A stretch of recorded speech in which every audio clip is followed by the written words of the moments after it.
ہم ایک بہت ہی شاندار آغاز۔ بالکل۔ تو آج کی نشست کا جو موضوع ہے وہ بظاہر بہت عام سا لگتا ہے، مطلب ہم سب نے اس کے بارے میں سن رکھا ہے۔ ڈسپلن۔ جی، سیلف ڈسپلن، یہ وہ واحد پل ہے جو کسی بھی انسان کے خواب اور کامیابی کے درمیان ہوتا ہے۔ آج کے اس گہرے تجزیے میں ہم مارٹن میڈوز کی مشہور کتاب 365 ڈیز وتھ سیلف ڈسپلن پر بات کر رہے ہیں۔ اور میں یہاں یہ واضح کرنا چاہتی ہوں کہ یہ کوئی روایتی موٹیویشنل کتاب نہیں ہے۔ ہاں، وہ جو اکثر ہوتا ہے کہ بس جذبات کو ابھار دیا جائے۔ بالکل، میڈوز کا نقطہ نظر جذباتی نعروں پر نہیں ہے، بلکہ یہ ٹھوس نفسیاتی حقائق اور عملی اقدامات پر مبنی ہے۔ زیادہ تر لوگ نظم و ضبط کو ایک ایسی صفت سمجھتے ہیں جو یا تو انسان میں پیدائشی ہوتی ہے یا پھر بالکل نہیں ہوتی، کہ جیسے کوئی جادوئی چیز ہے۔ جی، مگر میڈوز کا استدلال یہ ہے کہ یہ کوئی آسمانی تحفہ نہیں ہے، یہ بالکل ایک مسل، ایک پٹھے کی طرح ہے۔ اگر انسان اسے استعمال نہیں کرے گا تو ظاہر ہے یہ کمزور پڑ جائے گا، اور اگر روزانہ تھوڑی تھوڑی ورزش کرائی جائے تو یہ مضبوط ہوتا جائے گا۔ بالکل ایسا ہے، اور اس کتاب کا ڈھانچہ ہی اس بات کی عکاسی کرتا ہے۔ 365 دن، یعنی راتوں رات تبدیلی کا کوئی جھوٹا وعدہ نہیں کیا گیا۔ آج کے ہماری اس نشست میں ہم کتاب کے پہلے 2 ہفتوں یعنی پہلے 14 دنوں کے اسباق پر فوکس کریں گے، کیونکہ عمارت کی مضبوطی ظاہر ہے اس کی بنیاد میں ہی ہوتی ہے۔ تو چلیں پھر بنیاد رکھتے ہیں۔ کتاب کا پہلا ہی دن ایک ایسے تصور سے شروع ہوتا ہے جو سننے میں تھوڑا عجیب لگتا ہے۔ مصنف اسے کہتا ہے لیونگ دا ہارڈ وے، مطلب جان بوجھ کر مشکل راستہ چننا۔ اب انسانی دماغ تو ہمیشہ شارٹ کٹ اور آرام ڈھونڈتا ہے نا، تو کوئی شخص شعوری طور پر مشکل کا انتخاب آخر کیوں کرے گا؟ بظاہر تو یہ خود کو سزا دینے والی بات لگتی ہے، لیکن اصل میں یہ آزادی کا راستہ ہے۔ میڈوز یہاں ایک بہت گہرا اصول سمجھاتے ہیں۔ دیکھیں، اگر انسان آج آسان راستے کا انتخاب کرے، جیسے صبح ورزش نہ کرنا یا جنک فوڈ کھا لینا، بالکل، اگر آج مشکل کاموں کو ٹال دیا جائے تو مستقبل میں زندگی انتہائی مشکل ہو جاتی ہے، بیماریاں، ناکامی، پچھتاوا۔ اس کے برعکس، اگر آج انسان مشکل راستہ چنے گا، اپنی خواہشات کو مار کر کام کرے گا، تو آنے والی زندگی ناقابل یقین حد تک آسان ہو جائے گی۔ مطلب آج کی تکلیف کل کا سکون، یا پھر آج کا سکون کل کی مصیبت۔ یہ سودا تو بہت سیدھا سا ہے۔ بالکل سیدھا ہے۔ لیکن اس پر عمل کرنا ایک الگ داستان ہے، اور یہی چیز ہمیں دوسرے دن کے سبق کی طرف لے آتی ہے، جو ہے یور چوائسز، یعنی ہمارے انتخاب۔ ہم اکثر سوچتے ہیں کہ زندگی کے بڑے فیصلے ہی قسمت بناتے ہیں، جیسے کیریئر کا انتخاب یا شادی۔ ہاں، لیکن مصنف کے مطابق ہم چھوٹے فیصلوں کی طاقت کو بالکل نظر انداز کر دیتے ہیں۔ وہ لمحہ جب صبح الارم بجتا ہے اور 2 راستے ہوتے ہیں، بستر میں مزید 10 منٹ پڑے رہنا یا پھر فوراً کھڑے ہو جانا۔ اور وہ ایک چھوٹا سا انتخاب جو بظاہر بالکل بے ضرر لگتا ہے، دراصل بہت اہم ہے۔ تو کیا واقعی یہ اتنا اہم ہے؟ 100%۔ میں سمجھتی ہوں کہ یہ چھوٹے انتخاب ہی وہ اینٹیں ہیں جن سے انسان کی شخصیت تعمیر ہوتی ہے۔ جب سنوز بٹن دبایا جاتا ہے تو ہم دراصل دن کی پہلی جنگ ہار جاتے ہیں۔ دماغ کو ایک سگنل جاتا ہے۔ بالکل، دماغ کو پیغام ملتا ہے کہ فوری آرام طویل مدتی مقصد سے زیادہ اہم ہے، اور پھر سارا دن یہی رویہ چلتا ہے۔ یہ ایک چین ری ایکشن ہے۔ کھانے کے وقت ڈائٹ کے بجائے کچھ مزیدار چن لیا۔ ڈسپلن کوئی ایک بڑا دھماکہ نہیں ہے، بلکہ یہ ان ہزاروں چھوٹے چھوٹے درست فیصلوں کا مجموعہ ہے۔ صحیح، مطلب ہر لمحہ ایک چوراہا ہے۔ لیکن سوال یہ پیدا ہوتا ہے کہ انسان بار بار غلط راستے کا انتخاب کیوں کرتا ہے؟ ہم جانتے تو ہیں کہ کیا صحیح ہے۔ یہیں پر تیسرے دن کا موضوع بہت دلچسپ ہو جاتا ہے، بینگ اے ہیومن۔ ہم کہتے ہیں انسان اشرف المخلوقات ہے، لیکن ڈسپلن کے معاملے میں ہم اکثر جانوروں والی جبلت کیوں دکھاتے ہیں؟ اس کی ایک بہت منطقی حیاتیاتی وجہ ہے۔ ہمارے دماغ کا ایک حصہ قدیم ہے جو صرف بقا اور لذت چاہتا ہے۔ جانور اسی پر چلتے ہیں، بھوک لگی تو کھا لیا۔ لیکن انسان کے پاس دماغ کا ایک اور حصہ بھی ہے جسے پری فرنٹل کارٹیکس کہتے ہیں۔ جو ہمیں عقلی سوچ دیتا ہے۔ بالکل، جو ہمیں مستقبل کا سوچنے کی صلاحیت دیتا ہے۔ میڈوز کہتے ہیں کہ انسان ہونے کا اصل مطلب ہی یہ ہے کہ قوت ارادی کو استعمال کر کے ایک وقفہ پیدا کیا جائے، ایک پاز لیا جائے۔ غصہ آنے پر فوراً رد عمل نہ دینا۔ جی، یا میٹھا کھانے کی طلب ہو تو اہداف یاد کر کے رک جانا۔ یہ جو رکنے کا لمحہ ہے نا، یہ انسان بننے کی دلیل ہے۔ جانور کے پاس یہ چوائس نہیں ہے۔ واقعی زبردست نکتہ ہے، لیکن سچ تو یہ ہے کہ یہ جو ول پاور ہے یہ ایک بیٹری کی طرح نہیں ہوتی، مطلب یہ ختم بھی تو ہو جاتی ہے۔ بالکل ہوتی ہے۔ اگر کوئی شخص سارا دن دفتر میں دباؤ برداشت کر رہا ہے تو شام تک اس کی ول پاور جواب دے جاتی ہے۔ پھر چوتھے دن کا سبق کریٹنگ سسٹمز، اسی مسئلے کا حل لگتا ہے۔ یہ اس کتاب کا سب سے پریکٹیکل حصہ ہے۔ مصنف کا کہنا ہے کہ صرف ول پاور پر انحصار کرنا بے وقوفی ہے، کیونکہ کوئی بھی ہر وقت جنگ نہیں لڑ سکتا۔ تو پھر کیا کیا جائے؟ کامیاب لوگ سسٹمز بناتے ہیں۔ اگر ڈائٹنگ چل رہی ہے تو دکان پر جا کر مٹھائی کے سامنے خود سے لڑنا ول پاور کا ضیاع ہے۔ ہاں، وہ تو بندہ ہار ہی جائے گا کبھی نہ کبھی۔ بالکل۔ سسٹم یہ ہے کہ گھر میں میٹھا لایا ہی نہ جائے، جنک فوڈ ہوگا ہی نہیں تو کھانے کا آپشن ہی ختم۔ یا اگر کام کے دوران فون تنگ کرتا ہے تو فون دوسرے کمرے میں رکھ دینا ایک سسٹم ہے۔ لالچ کو راستے سے ہٹا دیں۔ یعنی جنگ لڑنے کے بجائے میدان جنگ ہی بدل دیں۔ کیا بات ہے! لیکن ہم اکثر اپنی ناکامیوں کی وجہ سسٹمز کو نہیں بلکہ حالات کو ٹھہراتے ہیں کہ جی ٹائم نہیں تھا یا ماحول ایسا ہے۔ 5ویں دن کا عنوان ہے انسلیومنٹ ٹو سیلف۔ یہ تھوڑا سخت عنوان ہے۔ کیا ہم واقعی اپنے غلام ہیں؟ یہ سخت ضرور ہے مگر سچ ہے۔ اسے وکٹم مینٹالٹی کہتے ہیں۔ جب ناکامی کا ملبہ دوسروں پر ڈالا جائے تو دراصل ہم اپنی طاقت ان کے حوالے کر رہے ہوتے ہیں۔ تو یہ اپنی ہی کمزوریوں کی غلامی ہوئی۔ بالکل۔ آزادی کی پہلی سیڑھی ہی اپنی ذمہ داری خود قبول کرنا ہے۔ جب انسان مان لیتا ہے کہ حالات جیسے بھی ہوں، میرا رد عمل میرا اپنا اختیار ہے، تبھی تبدیلی کی طاقت آتی ہے۔ اور جب یہ ذمہ داری لے لی جائے تبھی ہم ان لوگوں کی صف میں آ سکتے ہیں جنہیں چھٹے دن میں سپر ہیومنز کہا گیا ہے۔ ہم اکثر ایسے لوگوں کو دیکھتے ہیں جو صبح 4 بجے اٹھتے ہیں، کبھی تھکتے نہیں۔ جی، ہمیں لگتا ہے شاید ان کی مٹی ہی الگ ہے۔ کیا وہ واقعی سپر ہیومن ہوتے ہیں؟ نہیں، یہ سب سے بڑی غلط فہمی ہے۔ میڈوز بہت واضح کرتے ہیں کہ کوئی سپر ہیومن نہیں ہوتا۔ انہیں بھی سردی لگتی ہے، صبح نیند آتی ہے۔ فرق صرف یہ ہے کہ انہوں نے ان خواہشات کو مینج کرنا سیکھ لیا ہے۔ مطلب بس مستقل مزاجی ہے۔ جی، بار بار مشق کر کے طویل مدتی مقصد کو ترجیح دینا سیکھ لیا ہے۔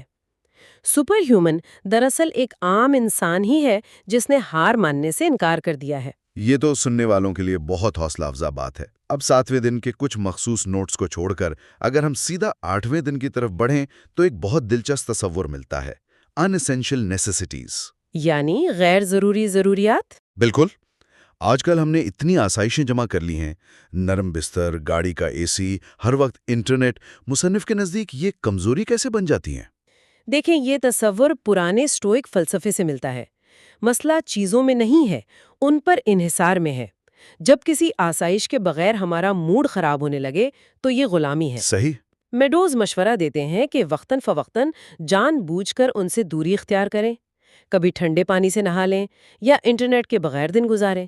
اس سے دماغ کو پیغام ملتا ہے کہ ان کے بغیر بھی میں ٹھیک ہوں۔ ایک طرح کی ذہنی لچک یا ریزیلینس پیدا ہوتی ہے۔ بالکل، اندر سے کھونے کا ڈر نکل جاتا ہے۔ اور یہ دماغ کی ٹریننگ ہمیں مستقبل کے لیے تیار کرتی ہے، جو 9ویں دن کا موضوع بھی ہے: یور فیوچر سیلف۔ ماہرین نفسیات کہتے ہیں ہم اپنے مستقبل کے روپ کو ایک اجنبی کی طرح دیکھتے ہیں کہ آج مزے کر لو، کل کی کل دیکھی جائے گی۔ یہ بہت اہم نفسیاتی نکتہ ہے۔ برین سکین سے پتہ چلتا ہے کہ جب ہم اپنے مستقبل کے بارے میں سوچتے ہیں تو دماغ کا وہی حصہ متحرک ہوتا ہے جو کسی اجنبی کو دیکھتے وقت ہوتا ہے۔ اسی لیے ہم ریٹائرمنٹ کے لیے پیسے نہیں بچاتے۔ جی، ہم سمجھتے ہیں کہ بوڑھا ہونے والا شخص کوئی اور ہے۔ ڈسپلن پیدا کرنے کے لیے ہمیں اس مستقبل کے اجنبی سے دوستی کرنی ہوگی۔ یہ تصور کرنا ہوگا کہ 10 سال بعد وہ انسان کس حال میں ہوگا۔ اگر آج ورزش نہیں کی تو وہ درد میں ہوگا۔ بالکل۔ جب یہ ہمدردی پیدا ہوتی ہے تو آج قربانی دینا آسان لگتا ہے، مطلب ہمدردی ہی ڈسپلن کی بنیاد بنتی ہے۔ اور ظاہر ہے یہ مستقبل ایک دن میں تو بنتا نہیں۔ 10ویں دن میں اسے بلڈنگ یور سٹوری کا نام دیا گیا ہے۔ ایک لکھاری کی طرح کوئی بھی ناول ایک دن میں تو نہیں لکھا جاتا۔ بے شک، زندگی 100 میٹر کی ریس نہیں ہے، یہ ایک میراتھن ہے۔ فلموں میں تو مونٹاج ہوتا ہے، گانا چلا اور ہیرو کامیاب ہو گیا۔ حقیقی زندگی میں تو روز کی بوریت ہوتی ہے۔ دی روز کی چھوٹی کوششیں، ایک دن برا گزرا تو وہ محض کہانی کا ایک برا پیراگراف ہے، پوری کتاب نہیں۔ اگلے دن نیا صفحہ پلٹا جا سکتا ہے۔ صبر اور تسلسل ہی سب کچھ ہے۔ تسلسل کی بات پر 11ویں دن کا ذکر تو بنتا ہے، سیلف ڈسپلن اینڈ ٹیلنٹ۔ اکثر کہا جاتا ہے کہ اگر کسی میں ٹیلنٹ نہیں تو وہ کچھ نہیں کر سکتا، لیکن کتاب میں جولیس یوگو کی مثال دی گئی ہے۔ یہ کہانی واقعی کمال ہے۔ میری بھی پسندیدہ مثال ہے کینیا کا وہ نوجوان جسے جیولن تھرو کا شوق تھا۔ نہ کوچ نہ اکیڈمی، لیکن اس نے انٹرنیٹ کیفے میں یوٹیوب پر ویڈیوز دیکھی ویڈیوز کو پاز کر کے ان کے زاویے سیکھے۔ اور پھر اکیلے میدان میں گھنٹوں پریکٹس کی۔ صرف سیلف ڈسپلن اور جنون سے وہ ورلڈ چیمپئن بنا۔ اس سے ثابت ہوتا ہے کہ ڈسپلن اور محنت ٹیلنٹ کو بھی شکست دے سکتے ہیں۔ یوٹیوب دیکھ کر اولمپک میڈل، وسائل سے زیادہ واقعی عزم اہم ہے۔ لیکن اتنا عزم انسان کو بے چین نہیں کر دیتا۔ 12ویں دن کا موضوع کامنس آف مائنڈ ہے۔ عام طور پر کوئی ڈسپلن والا بندہ ٹینشن میں لگتا ہے۔ یہ بہت عام غلط فہمی ہے۔ اصل میں بے چینی تب ہوتی ہے جب کام ادھورے ہوں، جب ضمیر ملامت کر رہا ہو۔ ایک ڈسپلن والا انسان ذہنی طور پر پرسکون ہوتا ہے کیونکہ اس نے اپنی ذمہ داری پوری کر دی ہوتی ہے۔ اور میڈوز مراقبے کی بھی تو بات کرتے ہیں۔ جی، مراقبہ دماغ کو پرسکون رہنے کی ٹریننگ دیتا ہے تاکہ انسان جذبات کے طوفان میں بہہ نہ جائے۔ یہی سکون مشکل حالات میں درست فیصلے کرنے میں مدد دیتا ہے۔ مطلب سکون فرائض کی ادائیگی میں ہے۔ اب ہم پہلے 2 ہفتوں کے اختتام پر ہیں، 13ویں اور 14ویں دن۔ اس ساری بحث کا نچوڑ ہے، ایک جنگ ہے، ابھی کیا چاہیے اور سب سے زیادہ کیا چاہیے۔ What you want now versus what you want most۔ اور اس کا حل طویل مدتی فوکس میں ہے۔ بالکل، انسان کو ابھی تو پیزا چاہیے، لیکن سب سے زیادہ اسے صحت چاہیے۔ ابھی نیند چاہیے، لیکن سب سے زیادہ کامیابی۔ اور یہ ابھی والی خواہش شور بہت مچاتی ہے۔ جی، وہ چیخ رہی ہوتی ہے، جبکہ طویل مدتی خواہش خاموش ہوتی ہے۔ ڈسپلن اس شور کو نظر انداز کر کے اس خاموشی کو سننے کا نام ہے۔ جو لوگ لانگ ٹرم پر نظریں جما لیتے ہیں، ان کے لیے آج کی قربانی سرمایہ کاری بن جاتی ہے۔ بہت خوبصورت بات، آج کی قربانی ایک سرمایہ کاری ہے۔ تو اگر ہم اس کو سمیٹیں تو ڈسپلن قید خانہ نہیں بلکہ خواہشات کی جیل سے رہائی کی چابی ہے۔ سسٹمز بنانا، مشکلات کو گلے لگانا، یہ سب ہمارے اختیار میں ہیں۔ بس شارٹ ٹرم اینک اتار کر لانگ ٹرم دوربین لگانی ہے۔ بے شک، لیکن اس سب کے بعد ایک اہم سوال پیدا ہوتا ہے۔ ڈسپلن بنانا ہم سیکھ رہے ہیں، لیکن کتاب کے 263ویں دن کا ایک گہرا نقطہ یاد آتا ہے۔ وہ کیا؟ ذرا سوچئے، کیا وہ مقاصد جن کے لیے ہم اتنی محنت کر رہے ہیں واقعی ہمارے اپنے ہیں، یا ہم محض معاشرے کی توقعات کو پورا کرنے کے لیے اپنی توانائیاں صرف کر رہے ہیں؟ یہ تو واقعی ایک چکان دینے والی بات ہے۔ ایسا نہ ہو کہ کامیابی کی سیڑھی چڑھ کر پتہ چلے کہ وہ غلط دیوار سے لگی تھی۔ یہ گہری سوچ ہے جس پر ضرور غور کرنا چاہیے۔ تو اسی فکر انگیز نوٹ پر ہم آج کی اس نشست کا اختتام کرتے ہیں۔ اگلے حصے میں ہم ڈیز 15, 28 پر گفتگو کریں گے، جہاں مسلسل بہتری، خود انحصاری اور سیلف ڈسپلن کو آزادی کے طور پر سمجھایا گیا۔ آج کے اس تفصیلی جائزے میں ہم ایک بہت ہی دلچسپ اور فکر انگیز موضوع پر بات کرنے والے ہیں۔ ہمارے پاس مارٹن میڈوز کی مشہور کتاب 365 ڈیز وتھ سیلف ڈسپلن کے حصہ 2 کے نوٹس موجود ہیں۔ جی، اور یہ وہ حصہ ہے جو دن 15 سے لے کر دن 28 تک محیط ہے۔ بالکل، ہمارا مشن آج اس حصے کا گہرا مطالعہ کرنا ہے، کیونکہ دیکھیں، یہ کتاب کا وہ حصہ ہے جہاں شروعاتی جوش عموماً ٹھنڈا پڑنے لگتا ہے اور اصل امتحان شروع ہوتا ہے۔ صحیح کہا آپ نے، شروعات کرنا اکثر سب سے آسان مرحلہ ہوتا ہے۔ نیا سال، نیا مہینہ یا کوئی نئی صبح ہمیں ایک عارضی توانائی تو دے دیتی ہے۔ ہاں، وہ ایک موٹیویشن کا بوسٹ مل جاتا ہے۔ بالکل، لیکن یہ حصہ جس پر ہم آج بات کر رہے ہیں یہ اس لیے انتہائی اہم ہے کیونکہ یہ محض شروعات کرنے سے آگے بڑھ کر نظم و ضبط کو ایک مستطیل طرز زندگی بنانے پر مرکوز ہے۔ یعنی ایک لائف سٹائل بنانے پر معلومات کے اس بے پناہ ہجوم میں جہاں ہر روز نئے نئے مشورے ملتے ہیں، ہماری کوشش یہ ہے کہ ہم سیکھنے والوں کے لیے وہ عملی اور ٹھوس نکات نکال کر لائیں جو محض خیالی نہ ہوں۔ ہاں، بلکہ زندگی کے روزمرہ معاملات میں حقیقت میں لاگو کیے جا سکیں۔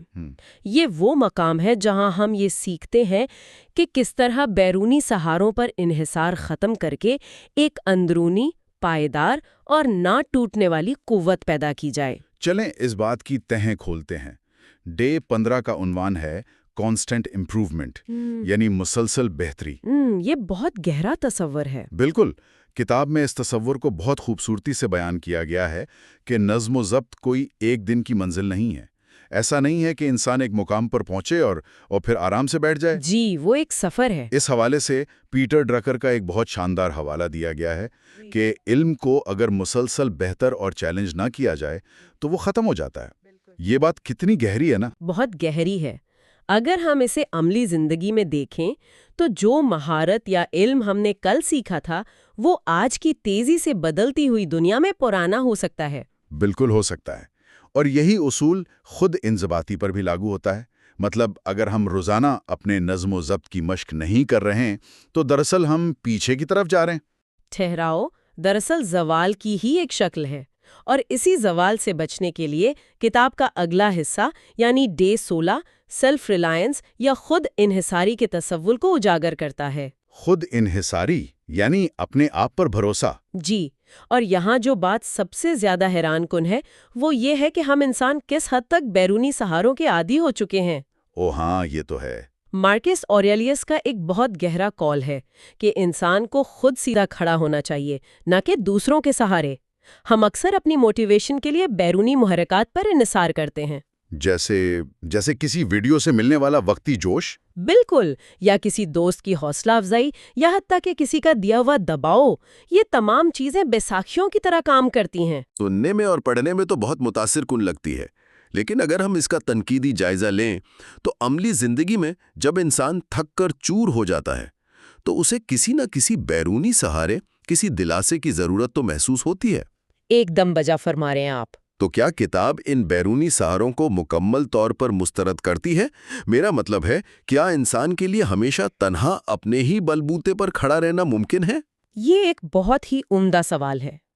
میں سمجھتی ہوں کہ کتاب ان بیرونی سہاروں کو مکمل طور پر برا نہیں کہتی، لیکن وہ ان پر انحصار کرنے کو خطرناک قرار دیتی ہے۔ انحصار کرنا؟ اچھا۔ جی، بیرونی محرکات ایک چنگاری کی طرح ہو سکتے ہیں جو آگ شروع کرنے کے کام آتے ہیں، لیکن اگر آپ کے پاس اپنا اندرونی ایندھن نہیں ہے تو وہ چنگاری جلد ہی بجھ جائے گی۔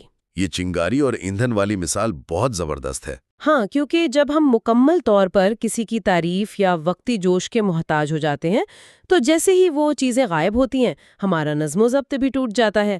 حقیقی نظم و ضبط وہ ایندھن ہے جو کسی بیرونی سہارے کے بغیر بھی اندر ہی اندر جلتا رہتا ہے۔ یہ مثال واقعی بہت واضح کر دیتی ہے کہ فرق کیا ہے، لیکن جب ہم ان بیساکھیوں کو چھوڑ کر خود چلنے کی کوشش کرتے ہیں تو گرنے کا اور ناکام ہونے کا خطرہ بہت بڑھ جاتا ہے۔ بالکل بڑھتا ہے۔ اور شاید یہی وجہ ہے کہ ڈے 17 میں ناکامیوں کی راکھ سے دوبارہ اٹھنے یعنی rising from the ashes of failure پر بات کی گئی ہے۔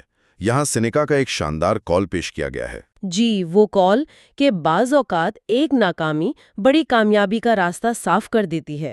بالکل بھائی، ہم عموماً ناکامی کو ایک بند گلی سمجھتے ہیں، لیکن یہ کتاب ہمیں بتاتی ہے کہ ناکامی دراصل وہ فلٹر ہے جو یہ طے کرتا ہے کہ کون سا راستہ ہمارے لیے نہیں بنا۔ صحیح کہا۔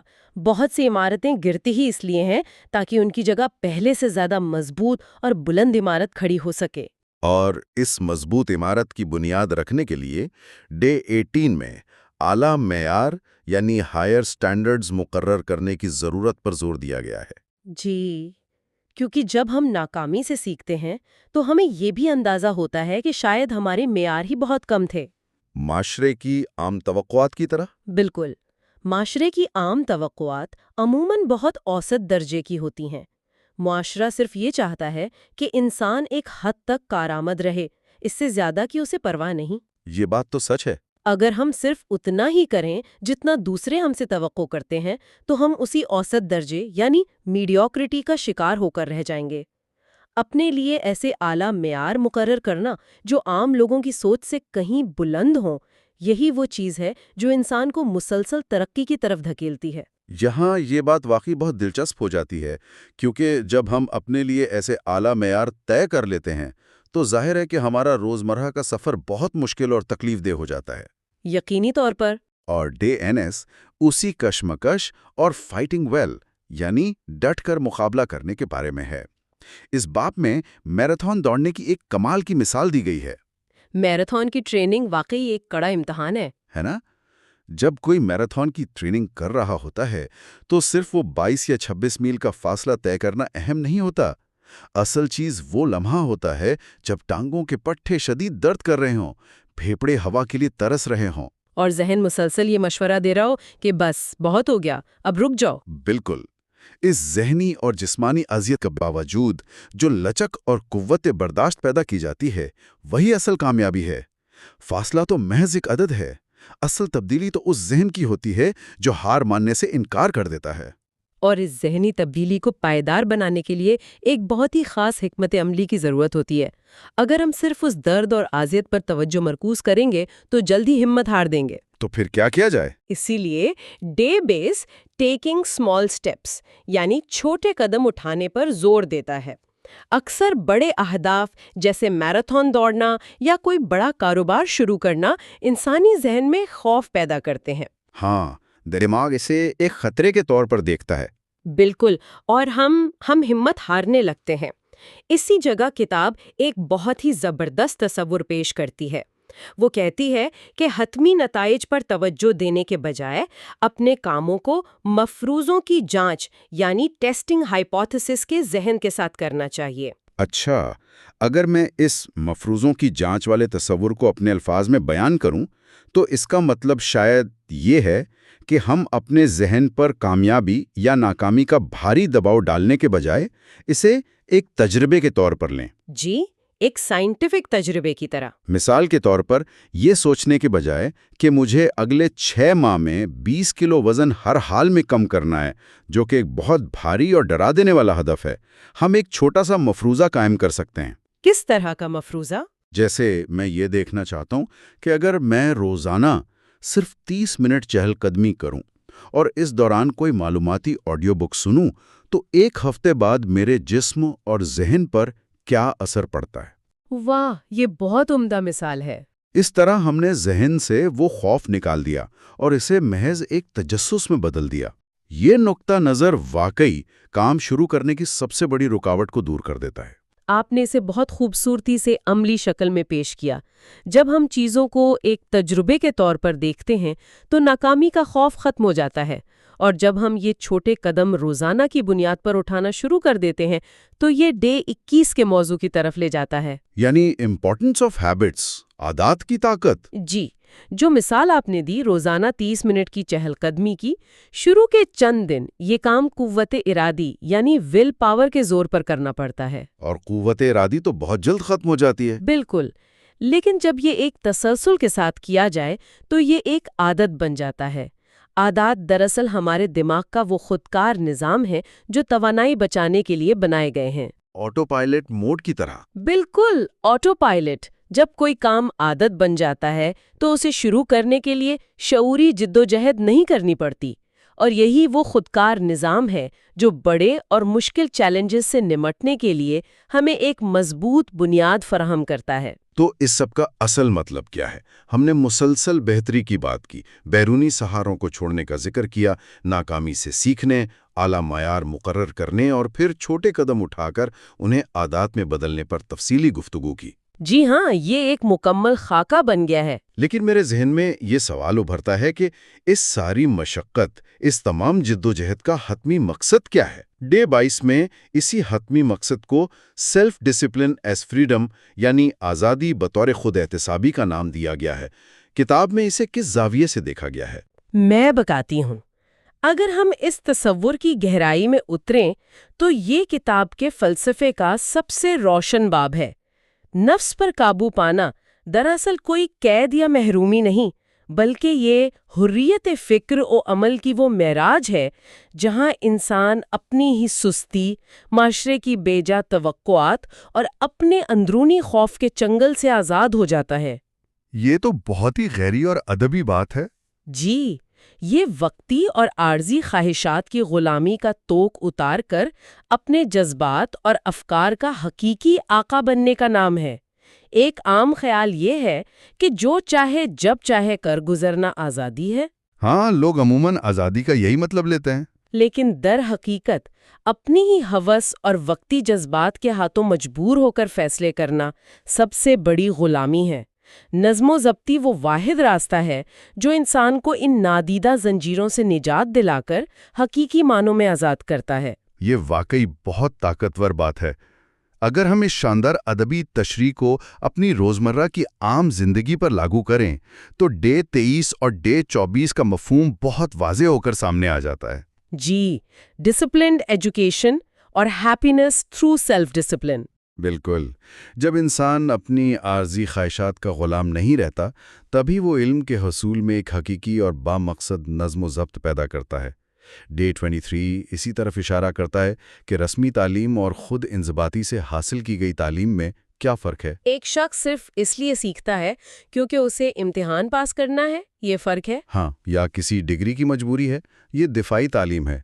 لیکن جب کوئی شخص سچائی کی تلاش میں اپنے فن کو بہتر بنانے کے لیے مسلسل مطالعہ کرتا ہے تو یہ ایک آزاد انسان کی تعلیم ہے۔ اور یہی وہ مقام ہے جہاں سے وہ خوشی جنم لیتی ہے جس کا ذکر ڈے 24 میں کیا گیا ہے۔ ہم عموماً خوشی کو وقتی لذتوں یا چیپ تھرلز کے ساتھ جوڑ دیتے ہیں، جیسے کوئی مزیدار چیز کھا لینا یا گھنٹوں اسکرین پر وقت گزارنا۔ جی، یہ وقتی لذتیں ختم ہوتے ہی انسان کو ایک عجیب سے خالی پن اور بسا اوقات پچھتاوے میں چھوڑ جاتی ہیں۔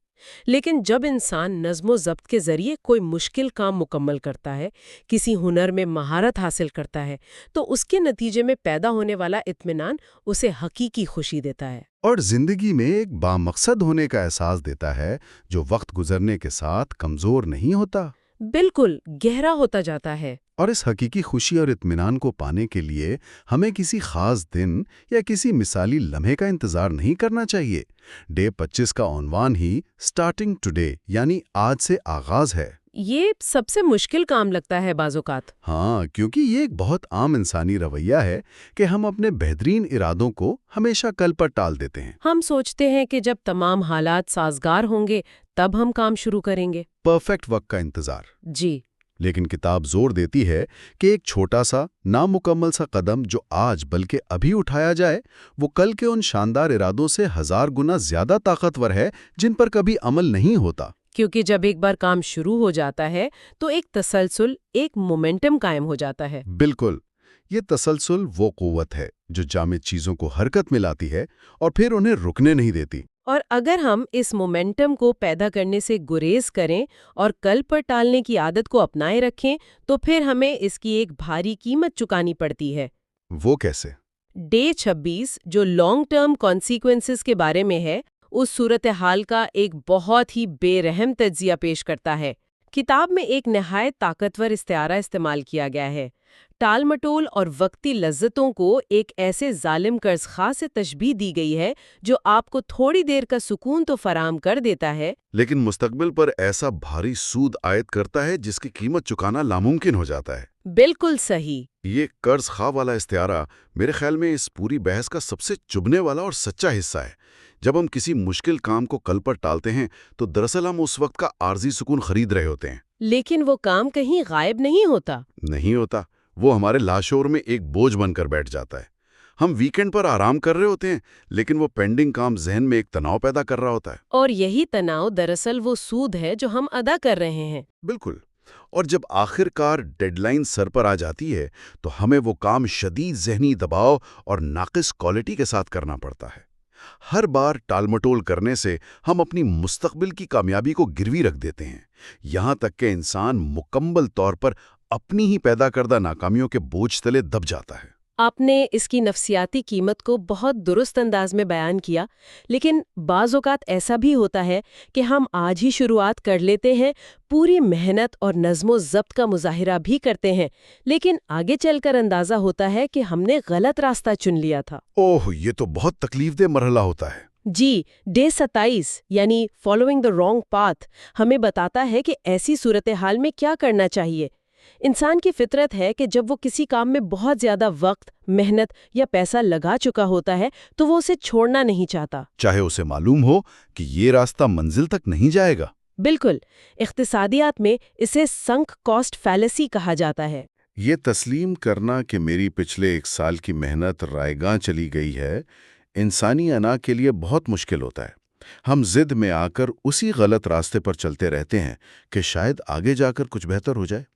لیکن کتاب اس حکمت عملی پر زور دیتی ہے کہ نقصانات کو وہیں روک دینا چاہیے، یعنی کٹنگ لاسز شارٹ۔ اپنی غلطیوں کو تسلیم کرنے کا حوصلہ بھی نظم و ضبط ہی کی ایک شکل ہے۔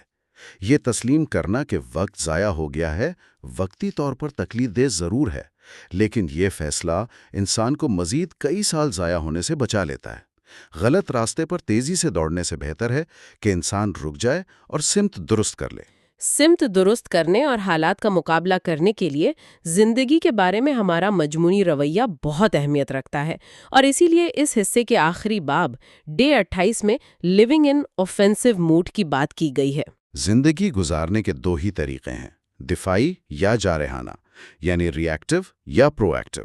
بالکل، زندگی کو دفاعی انداز میں جینے کا مطلب یہ ہے کہ ہم حالات کے رحم و کرم پر رہیں، اور جب کوئی مسئلہ کھڑا ہو تب اس کا حل سوچیں۔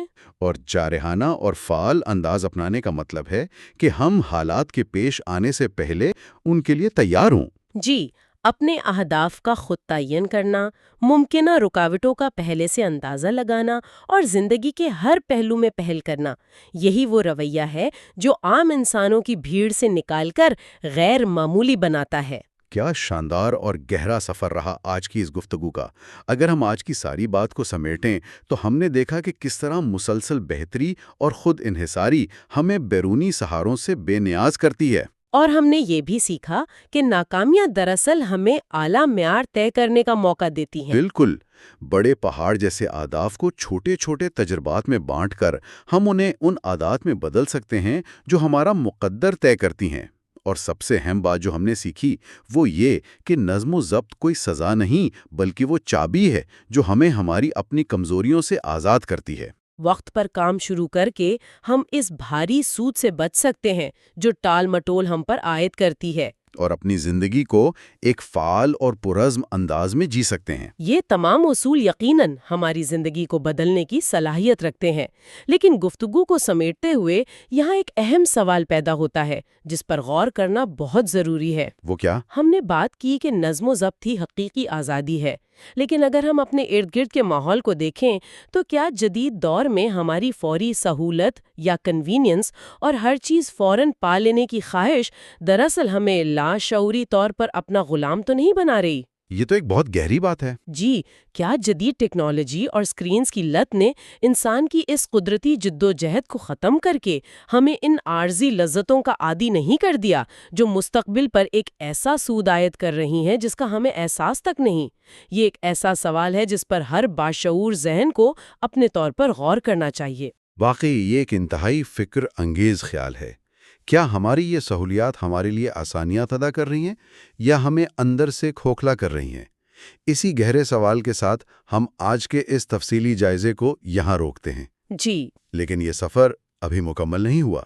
اس جائزے کے اگلے حصے میں ہم مارٹن میڈوز کی اس کتاب کے ڈے 29 سے 42 پر بات کریں گے، جہاں صبر کی اہمیت، مشکل وقت کی قدر و قیمت اور عملی محنت پر بھرپور توجہ دی جائے گی۔ ہم دیکھیں گے کہ کس طرح فوری نتائج کے بجائے صبر کرنا کامیابی کو یقینی بناتا ہے۔ شروع کرتے ہیں آج کے اس گہرے مطالعے کو، اور سب کو خوش آمدید۔ آج ہم جس موضوع پر جس پہلو پر بات کرنے جا رہے ہیں وہ انسانی نفسیات کا ایک ایسا الجھاوا حصہ ہے جس سے ہم سب روزمرہ کی بنیاد پر شعوری یا غیر شعوری طور پر لڑ رہے ہوتے ہیں۔ بالکل، یہ ایک ایسی روزمرہ کی جنگ ہے جو ہر انسان اپنے اندر لڑتا ہے۔ ہاں، یعنی ہم بات کر رہے ہیں خود ضابطگی کی، جسے ہم سیلف ڈسپلن کہتے ہیں، اور آج ہمارے پاس مارٹن میڈوز کی بہت ہی مشہور کتاب 365 ڈیز وتھ سیلف ڈسپلن کا مواد موجود ہے۔ اور ہم خاص طور پر اس کتاب کے حصہ سوم کا تجزیہ کر رہے ہیں۔ بالکل، حصہ سوم، یعنی 5ویں اور 6 ہفتے کے جو ذرائع اور نوٹس ہیں، دن 29 سے لے کر 42 تک کا جو سفر ہے، ہم آج اس کا تجزیہ کریں گے۔ اور آج کے اس مطالعے کا مقصد بڑا واضح ہے۔ ہم یہ سمجھنے کی کوشش کریں گے کہ خود ضابطگی کوئی ایسا جادوئی سوئچ نہیں ہے جسے دبایا اور زندگی یکدم بدل گئی۔ ہاں، بلکہ یہ ایک انتہائی تدریجی، خاموش اور سچ کہوں تو بعض اوقات اکتا دینے والا عمل ہے۔ جانیں گے کہ ہمارے دماغ کو صرف باتیں کرنے سے کیا دھوکہ ملتا ہے اور عملی قدم اٹھانا کیوں اتنا ضروری ہے۔ تو چلیں اس بات کی تہیں کھولتے ہیں اور دیکھتے ہیں کہ ان ذرائع میں ہمارے لیے کیا خاص پوشیدہ ہے۔ اس موضوع کی جو نفسیاتی گہرائی ہے وہ واقعی متاثر کن ہے۔ دیکھیں، یہ کتاب محض کھوکھلے نظریات یا وہ جو روایتی موٹیویشن ہوتی ہے وہ نہیں بیچتی۔ ان ذرائع میں سے جو نوٹس ہم نے نکالے ہیں وہ ہماری عادات اور ہمارے دماغ کے کام کرنے کے طریقے کے درمیان ایک بڑا تلخ لیکن سچا تعلق قائم کرتے ہیں۔ تلخ اس لیے کیونکہ ہم سیلف ڈسپلن کا نام سن کر ہی تھوڑا گھبرا جاتے ہیں، ہے نا؟ بالکل، عموماً ذہن میں ایک انتہائی ساخت اور روبوٹس جیسی بے رنگ زندگی کا تصور ابھرتا ہے۔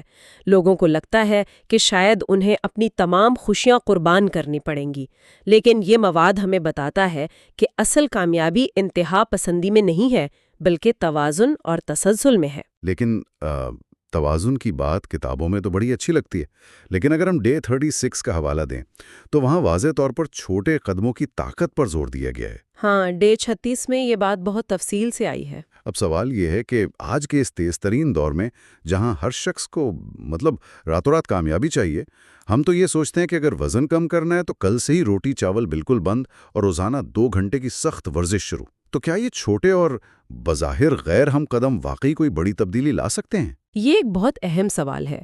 دراصل ہمارا دماغ بڑی اور اچانک تبدیلیوں کو ترقی کے طور پر نہیں دیکھتا، بلکہ وہ اسے خطرے کے طور پر لیتا ہے۔ جب ہم کوئی بہت بڑا ہدف یکدم اپنے سامنے رکھ لیتے ہیں تو دماغ کا وہ حصہ جو بقا کے لیے کام کرتا ہے اسے ایک بحران سمجھتا ہے اور مزاحمت شروع کر دیتا ہے۔ اچھا، تو ہمارا اپنا دماغ ہی ہمارے خلاف بغاوت کر دیتا ہے۔ بالکل ایسا ہی ہے۔ اہداف کو چھوٹے اور قابل عمل حصوں میں بانٹنے سے وہ دماغی الارم نہیں بجتا، اور ان ذرائع میں اس تدریجی عمل کو سمجھانے کے لیے 2 بہت ہی شاندار مثالیں دی گئی ہیں۔ پہلی مثال ایک پودے کی دیکھ بھال کی ہے۔ ہاں، وہ مالی والی مثال، وہ مجھے بہت دلچسپ لگی تھی۔ ذرا اس پر غور کریں کہ جب ایک مالی بیج بوتا ہے تو وہ اگلے ہی دن پھول کی توقع نہیں کرتا، وہ اسے باقاعدگی سے پانی دیتا ہے۔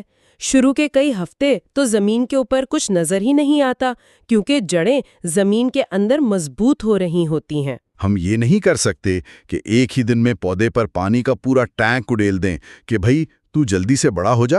بالکل نہیں، اگر ہم ایسا کریں گے تو پودا گل جائے گا۔ اسی طرح خود ضابطگی پر بھی مسلسل محنت کرنی پڑتی ہے، اور صبر کے حوالے سے جو دوسری مثال ذرائع میں دی گئی ہے وہ حمل یا پریگننسی کی ہے۔ ہاں، وہ سوال و جواب حصے میں تھی۔ جس طرح ایک بچے کی پیدائش کے لیے 9 ماہ کا وقت درکار ہوتا ہے، چاہے آپ کتنی کوشش کیوں نہ کر لیں۔ کچھ حمل اپنا وقت لیتے ہیں اور انہیں جلدی میں مکمل نہیں کیا جا سکتا، لیکن پھر بھی ہم انسان شارٹ کٹس کیوں ڈھونڈتے ہیں؟ کیونکہ ہماری نفسیات فوری انعام کی عادی ہو چکی ہے۔ ہم وہ صبر نہیں کر پاتے، اور یہی وہ جگہ ہے جہاں ڈے 34 کا تصور سامنے آتا ہے، جسے شعور کی بیداری یا انلائٹنمنٹ کہا گیا ہے۔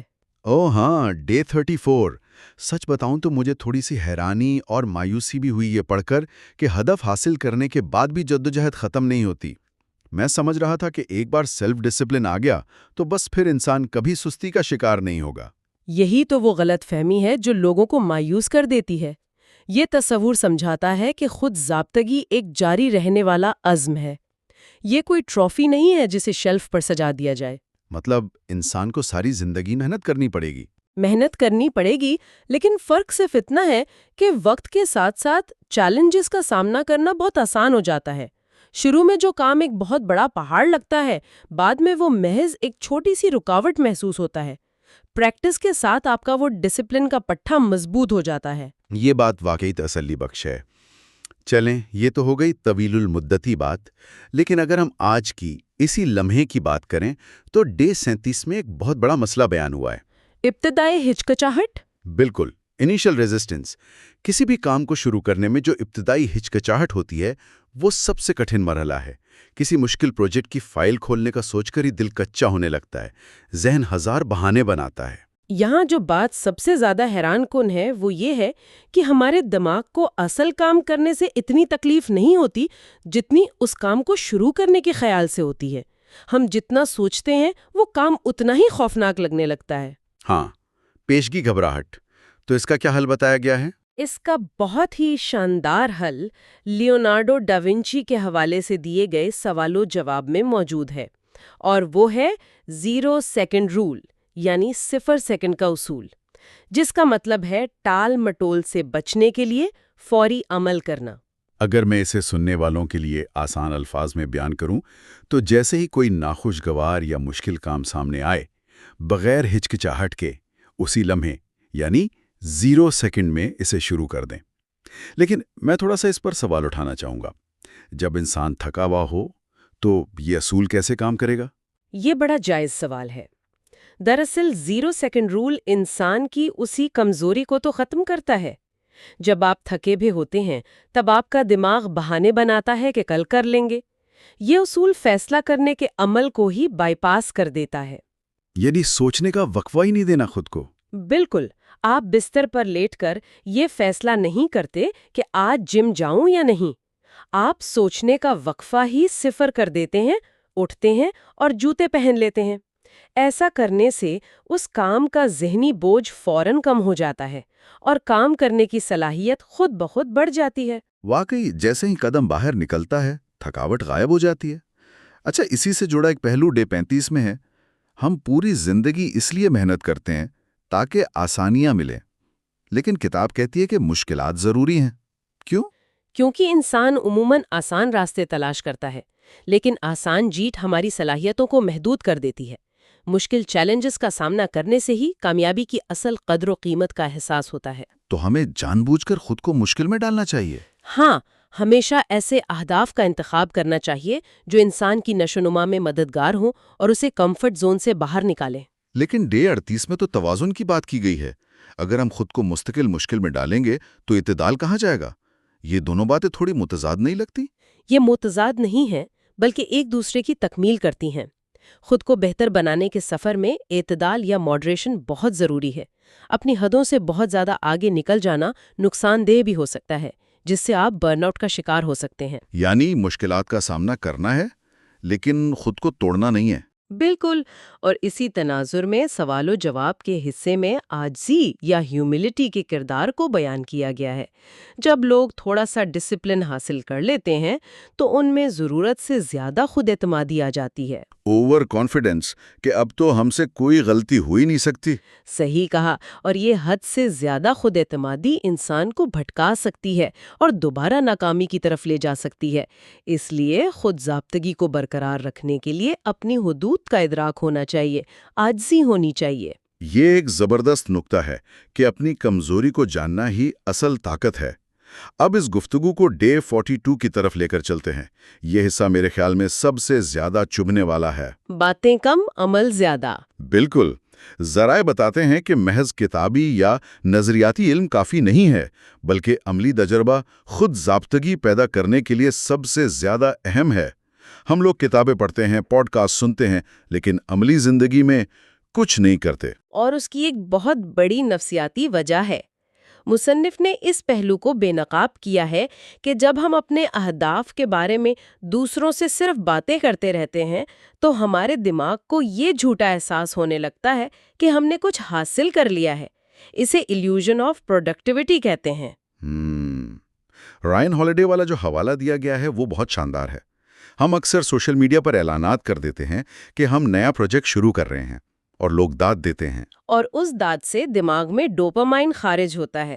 دماغ کو فرق نہیں پتا چلتا کہ آپ نے کام مکمل کر لیا ہے یا صرف دعویٰ کیا ہے.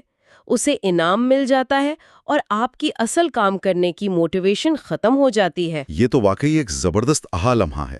لوگ اصل عمل کے بجائے صرف شروعات کرنے کے خیال سے ہی محبت کرنے لگتے ہیں. ہاں، وہ صرف باتیں کر کے اپنی توانائی ضائع کر دیتے ہیں. رائن ہالیڈے اس بات پر زور دیتے ہیں کہ اصل ترقی عمل سے ہوتی ہے، محض گفتگو سے نہیں. تو ہمیں اپنے اہداف کے بارے میں بات کب کرنی چاہیے؟ مشورہ یہ دیا گیا ہے کہ اپنے اہداف پر صرف اسی وقت بات کرنی چاہیے جب کسی سے فیڈ بیک یا مدد درکار ہو، ورنہ خاموشی سے اپنا کام کریں، کیونکہ خاموشی سے کی گئی محنت اونچی آواز میں کیے گئے دعووں سے کہیں زیادہ طاقتور ہوتی ہے. بہت خوب. اگر ہم گفتگو کو سمیٹتے ہوئے اہم نکات کا خلاصہ پیش کریں تو آج ہم نے سمجھا کہ خود ضابط کی ایک ایسا پودا ہے جو وقت کے ساتھ پروان چڑھتا ہے. اسے صبر کی ضرورت ہوتی ہے. اور ہم نے 0 سیکنڈ رول کو بھی دیکھا. بالکل. 0 سیکنڈ رول کے ذریعے کام کو ٹالنے کی عادت کو شکست دی جا سکتی ہے، دماغ کو سوچنے کا موقع دیے بغیر فوراً عمل کر کے. آسانیاں ہمیں کمزور کرتی ہیں، اس لیے متوازن مشکلات ضروری ہیں، اور سب سے بڑھ کر یہ کہ باتیں کم اور عمل زیادہ ہونا چاہیے. یہ وہ عملی اصول ہیں جو واقعی زندگی بدل سکتے ہیں اگر انہیں صرف نظریاتی حد تک نہ رکھا جائے. یقیناً. اور یہ تو صرف تیسرا حصہ تھا. اگلے حصے میں ہم ڈے 43 سے لے کر 56 تک پر گفتگو کریں گے، جہاں استقامت، خوف کا سامنا اور مسلسل ترقی کے پہلو بیان ہوں گے. وہ حصہ بہت ہی دلچسپ ہونے والا ہے.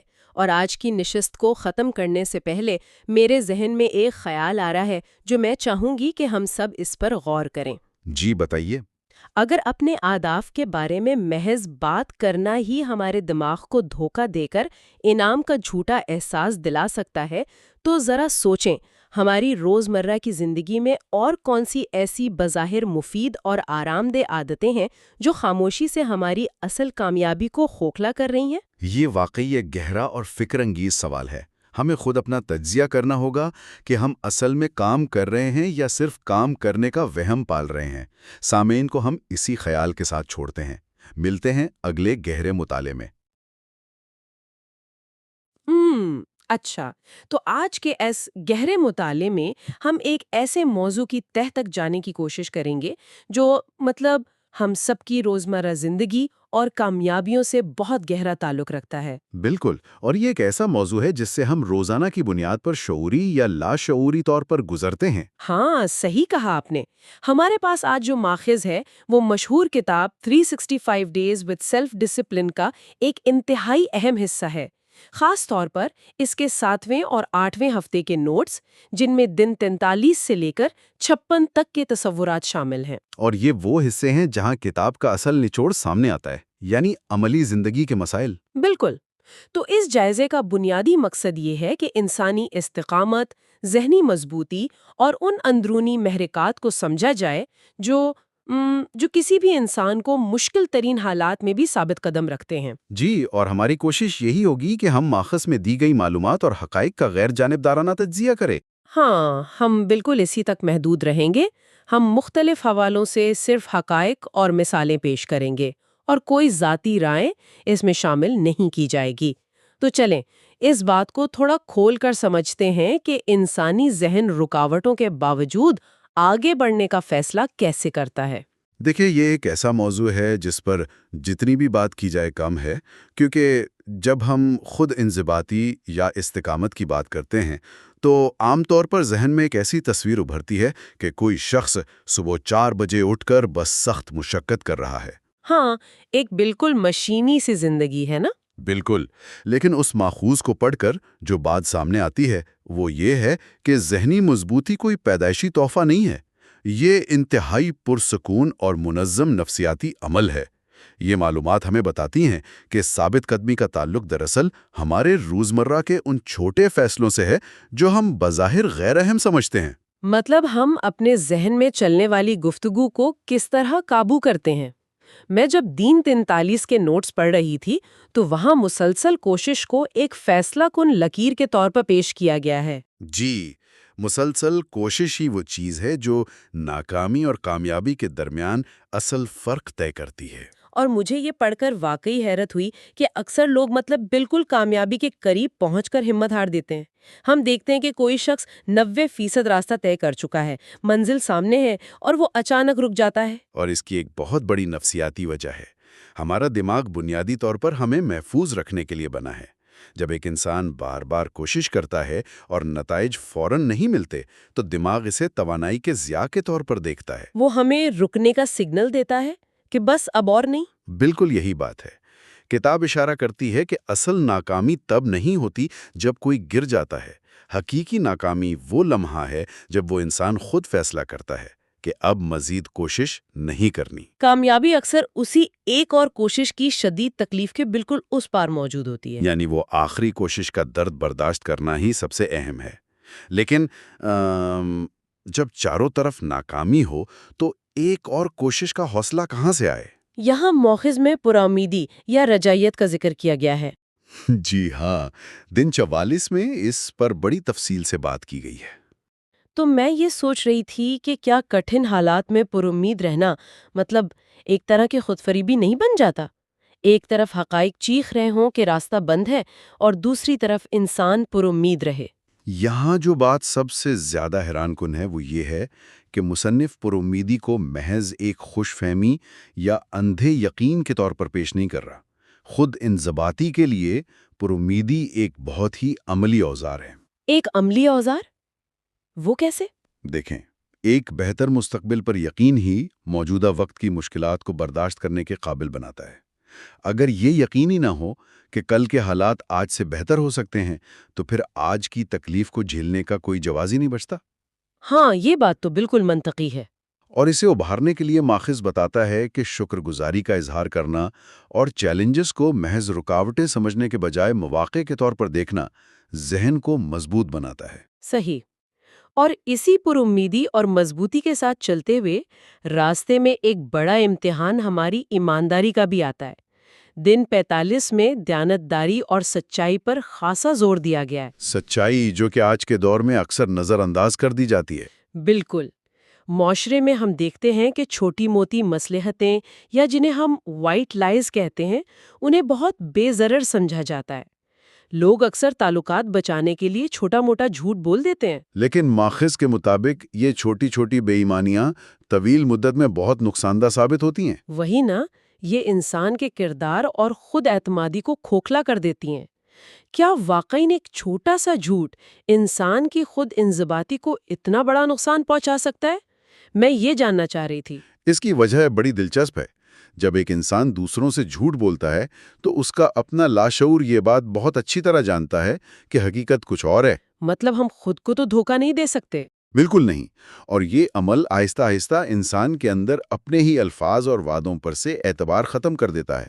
اگر کوئی شخص دوسروں سے سچ نہیں بول سکتا تو وہ خود سے کیے گئے وعدے کیسے پورے کرے گا؟ جیسے کہ کل سے میں اپنا کام وقت پر کروں گا۔ ہاں، اس کا دماغ کہے گا کہ تم تو ویسے ہی جھوٹ بولتے ہو۔ بالکل۔ سچائی پر قائم رہنے کا مطلب ہمیشہ تلخ باتیں کرنا نہیں ہوتا، بلکہ بسا اوقات اس کا مطلب کچھ مشکل سوالات کا جواب دینے سے شائستگی کے ساتھ انکار کرنا بھی ہوتا ہے تاکہ دیانتداری برقرار رہے۔ اور میرے خیال میں یہی ایمانداری انسان کو اپنے اندر کے خوف کا سامنا کرنے کی ہمت بھی دیتی ہے۔ دن 46 میں خوف کا سامنا کرنے کو خود انضباطی کی بہتری سے جوڑا گیا ہے۔ جی، کیونکہ جب ہم سچ بولتے ہیں تو ہمارے لیے اپنے خوف کو تسلیم کرنا بھی آسان ہو جاتا ہے۔ بالکل۔ ماخذ بتاتا ہے کہ ہر بار جب خوف یا لالچ کا ڈٹ کر مقابلہ کیا جاتا ہے تو اعتماد میں اضافہ ہوتا ہے۔ اس میں ایک بڑی زبردست عملی مثال بھی دی گئی ہے۔ دفتر میں پریزنٹیشن والی مثال؟ فرض کریں کہ کسی کو پریزنٹیشن دینے کا شدید خوف ہے۔ اب عام طور پر لوگ کیا کرتے ہیں؟ وہ انتظار کرتے ہیں کہ کسی طرح یہ خوف ختم ہو جائے تب ہم کام کریں۔ لیکن ماخذ واضح کرتا ہے کہ خوف کا انتظار کرنے سے وہ کبھی ختم نہیں ہوتا۔ خوف کا اصل تریاک یا اینٹیڈوٹ صرف اور صرف عمل ہے۔ بالکل۔ کتاب کہتی ہے کہ شیشے کے سامنے کھڑے ہو کر اس کی کئی بار مشق کرنا ہی اصل حل ہے۔ اگر ہاتھ کانپ بھی رہے ہیں تو بھی عمل کرنا ہے۔ خوف سے بھاگنے کے بجائے اس کی آنکھوں میں آنکھیں ڈال کر دیکھنا ہی دماغ کو یہ سکھاتا ہے کہ یہ صورتحال خطرناک نہیں ہے۔ یہاں آ کے بات واقعی بہت دلچسپ ہو جاتی ہے، کیونکہ عمل اور مشقت کی اسی اہمیت کو آگے بڑھاتے ہوئے دن 47 میں آرام پسندی اور سستی سے گریز پر بڑی گہری بحث کی گئی ہے۔ آج کے دور میں یہ مسئلہ بہت عام ہو چکا ہے۔ ہاں، ہمارے ارد گرد بے شمار سہولیات ہیں جو وقت تو بچاتی ہے۔ ہم بظاہر یہ سوچتے ہیں کہ بٹن دبا کر کام ہو جائے تو ہم اپنا وقت کسی بہتر کام میں لگائیں گے، لیکن ماخذ بتاتا ہے کہ دوسروں پر حد سے زیادہ انحصار سستی پیدا کرتا ہے۔ اور سب سے بڑی بات یہ کہ یہ ہمیں سیکھنے کے ان گنت مواقع سے محروم کر دیتا ہے۔ اس کے لیے گھر کی مرمت یا ہوم ری ماڈلنگ کی جو مثال دی گئی ہے وہ بڑی عملی ہے۔ اگر کوئی شخص اپنے گھر کا کوئی حصہ خود ٹھیک کرتا ہے تو وہ صرف پیسے نہیں بچا رہا ہوتا، بلکہ وہ اپنے اندرونی مسلز کو، اپنی قوت برداشت کو مضبوط کر رہا ہوتا ہے۔ بالکل، یہ مشقت اندرونی نشو و نما کا باعث بنتی ہے۔ جب ہم وہ کام کرتے ہیں جس کے ہم ماہر نہیں ہیں تو فرسٹریشن ہوتی ہے، اور اسی کو برداشت کرنا ہمیں مضبوط بناتا ہے۔ اور جب ہم اس فرسٹریشن سے بھاگتے ہیں تبھی ترغیبات یا لالچ کا شکار ہوتے ہیں۔ ہاں، یہیں سے ترغیبات کے پیچھے چھپے اسباب کا ذکر آتا ہے۔ ماخذ میں پیما چودھرون کے حوالے سے بڑی زبردست بات کی گئی ہے۔ جی، ان کا تجزیہ اس معاملے میں بہت گہرا ہے۔ وہ بتاتی ہیں کہ ترغیبات مثلاً بار بار فون چیک کرنا یا بلا وجہ کچھ کھانا بظاہر محض چھوٹی سی خواہش لگتی ہیں، لیکن حقیقت میں یہ بڑی رکاوٹیں ہیں جو اکثر ہماری بوریت یا کسی جذباتی ضرورت کی نشاندہی کر رہی ہوتی ہیں۔ ہمارا دماغ دراصل اس اندرونی بے چینی کا سامنا کرنے سے ڈرتا ہے، اس لیے وہ ہمیں ایک فوری تسکین کی طرف دھکیل دیتا ہے۔ جب تک اس اصل جڑ کو نہ سمجھا جائے، ترغیبات سے بچنا ناممکن سا ہو جاتا ہے۔ اور ان سے بچنے کے لیے 3 بہت عملی حکمت عملیاں بھی دی گئی ہیں۔ پہلی تو یہ کہ اپنی شناختی بدل لی جائے۔ یعنی یہ نہ کہا جائے کہ میں سگریٹ چھوڑنے کی کوشش کر رہا ہوں، بلکہ یہ مان لیا جائے کہ میں سگریٹ نوش ہوں ہی نہیں۔ بالکل، شناخت بدلنے سے ترغیبات سے دوری آسان ہو جاتی ہے۔ دوسری حکمت عملی یہ ہے کہ ایسی عادات اپنائی جائیں جن سے قوت ارادی یعنی ول پاور پر کم بوجھ پڑے۔ کیونکہ قوت ارادی ایک محدود بیٹری کی طرح ہوتی ہے جو دن کے اختتام تک ختم ہو جاتی ہے۔ اور تیسری حکمت عملی یہ ہے کہ شعوری طور پر ایسے حالات یا ماحول سے ہی بچا جائے جہاں لالچ کا سامنا ہو۔ اگر جنک فوڈ نہیں کھانا تو اسے گھر میں لانا ہی بند کر دیا جائے۔ ماحول کو اپنے حق میں استعمال کرنا ہی سب سے بہترین طریقہ ہے۔ اچھا، جب انسان یہ سب کر لیتا ہے اور اسے کامیابی ملنے لگتی ہے تو وہاں ایک اور جال بچ جاتا ہے۔ ماخذ اس خامی کی طرف بھی توجہ دلاتا ہے کہ کامیابی پر رک جانا کتنی بڑی غلطی ہے۔ یہ ایک ایسا مرحلہ ہے جہاں بہت سے محنتی لوگ بھی پھنس جاتے ہیں۔ ہاں، میں بھی حیران تھی کہ کتاب کے مطابق کامیابی کے فوراً بعد رکنا کیوں خطرناک ہے۔ وہ بتاتے ہیں کہ سابقہ کامیابی کو اگلی منزل کی سیڑھی بنانا چاہیے اور فوراً ایک نئے چیلنج کی تلاش شروع کر دینی چاہیے۔ کیونکہ جو چیز ساکت ہو جاتی ہے وہ تنزیلی کی طرف جانے لگتی ہے۔ آپ کو اپنے کمفرٹ زون سے باہر نکلنا ہی پڑتا ہے۔ لیکن مسئلہ یہ ہے کہ جب آپ مسلسل نیا کام کرتے ہیں تو تنقید کا سامنا بھی کرنا پڑتا ہے، لوگ باتیں بناتے ہیں۔ یہیں پر ماخذ واضح کرتا ہے کہ اپنے کمفرٹ زون میں رہنے اور لوگوں کی باتوں کے ڈر سے کچھ نہ کرنے سے انسان ایک اوسط درجے کی زندگی یا میڈیوکر لائف تک محدود ہو جاتا ہے۔ ہاں، یہ تنقید کا خوف عمل کرنے سے روک دیتا ہے۔ اگر ہم اسے وسیع تر تناظر میں دیکھیں تو لوگوں کی تنقید اور ان کے فیصلوں کا یہ خوف بہت عارضی ہوتا ہے۔ عارضی؟ وہ کیسے؟ ذرا زندگی کے اختتام کا تصور کریں۔ لوگوں کی تنقید کا وقتی خوف اس پچھتاوے کے سامنے کچھ بھی نہیں ہے جو زندگی میں کچھ نہ کر پانے کی صورت میں طویل مدت تک انسان کو کھاتا رہتا ہے۔ اس لیے تنقید کے باوجود عمل کرنا بہت ضروری ہے۔ بہت گہری بات ہے یہ۔ اور اسی طرح کے مشکل فیصلوں اور مصائب کو برداشت کرنے کے حوالے سے ماخذ میں ایک تصور دیا گیا ہے کہ درد یا تکلیف کو ایک الگ وجود کے طور پر دیکھنا چاہیے۔ جی، اسے ہم مائنڈ فلنس کہہ سکتے ہیں۔ کتاب میں ورزش کے دوران ہونے والی تکلیف کی مثال دی گئی ہے کہ اگر پٹھوں میں درد ہو تو اسے اپنی ذات کا حصہ نہ سمجھیں، بلکہ اسے ایک الگ چیز سمجھ کر اس کا مشاہدہ کریں۔ اس طرح تکلیف کے وقت پرسکون رہ کر ذہنی مضبوطی حاصل کی جا سکتی ہے۔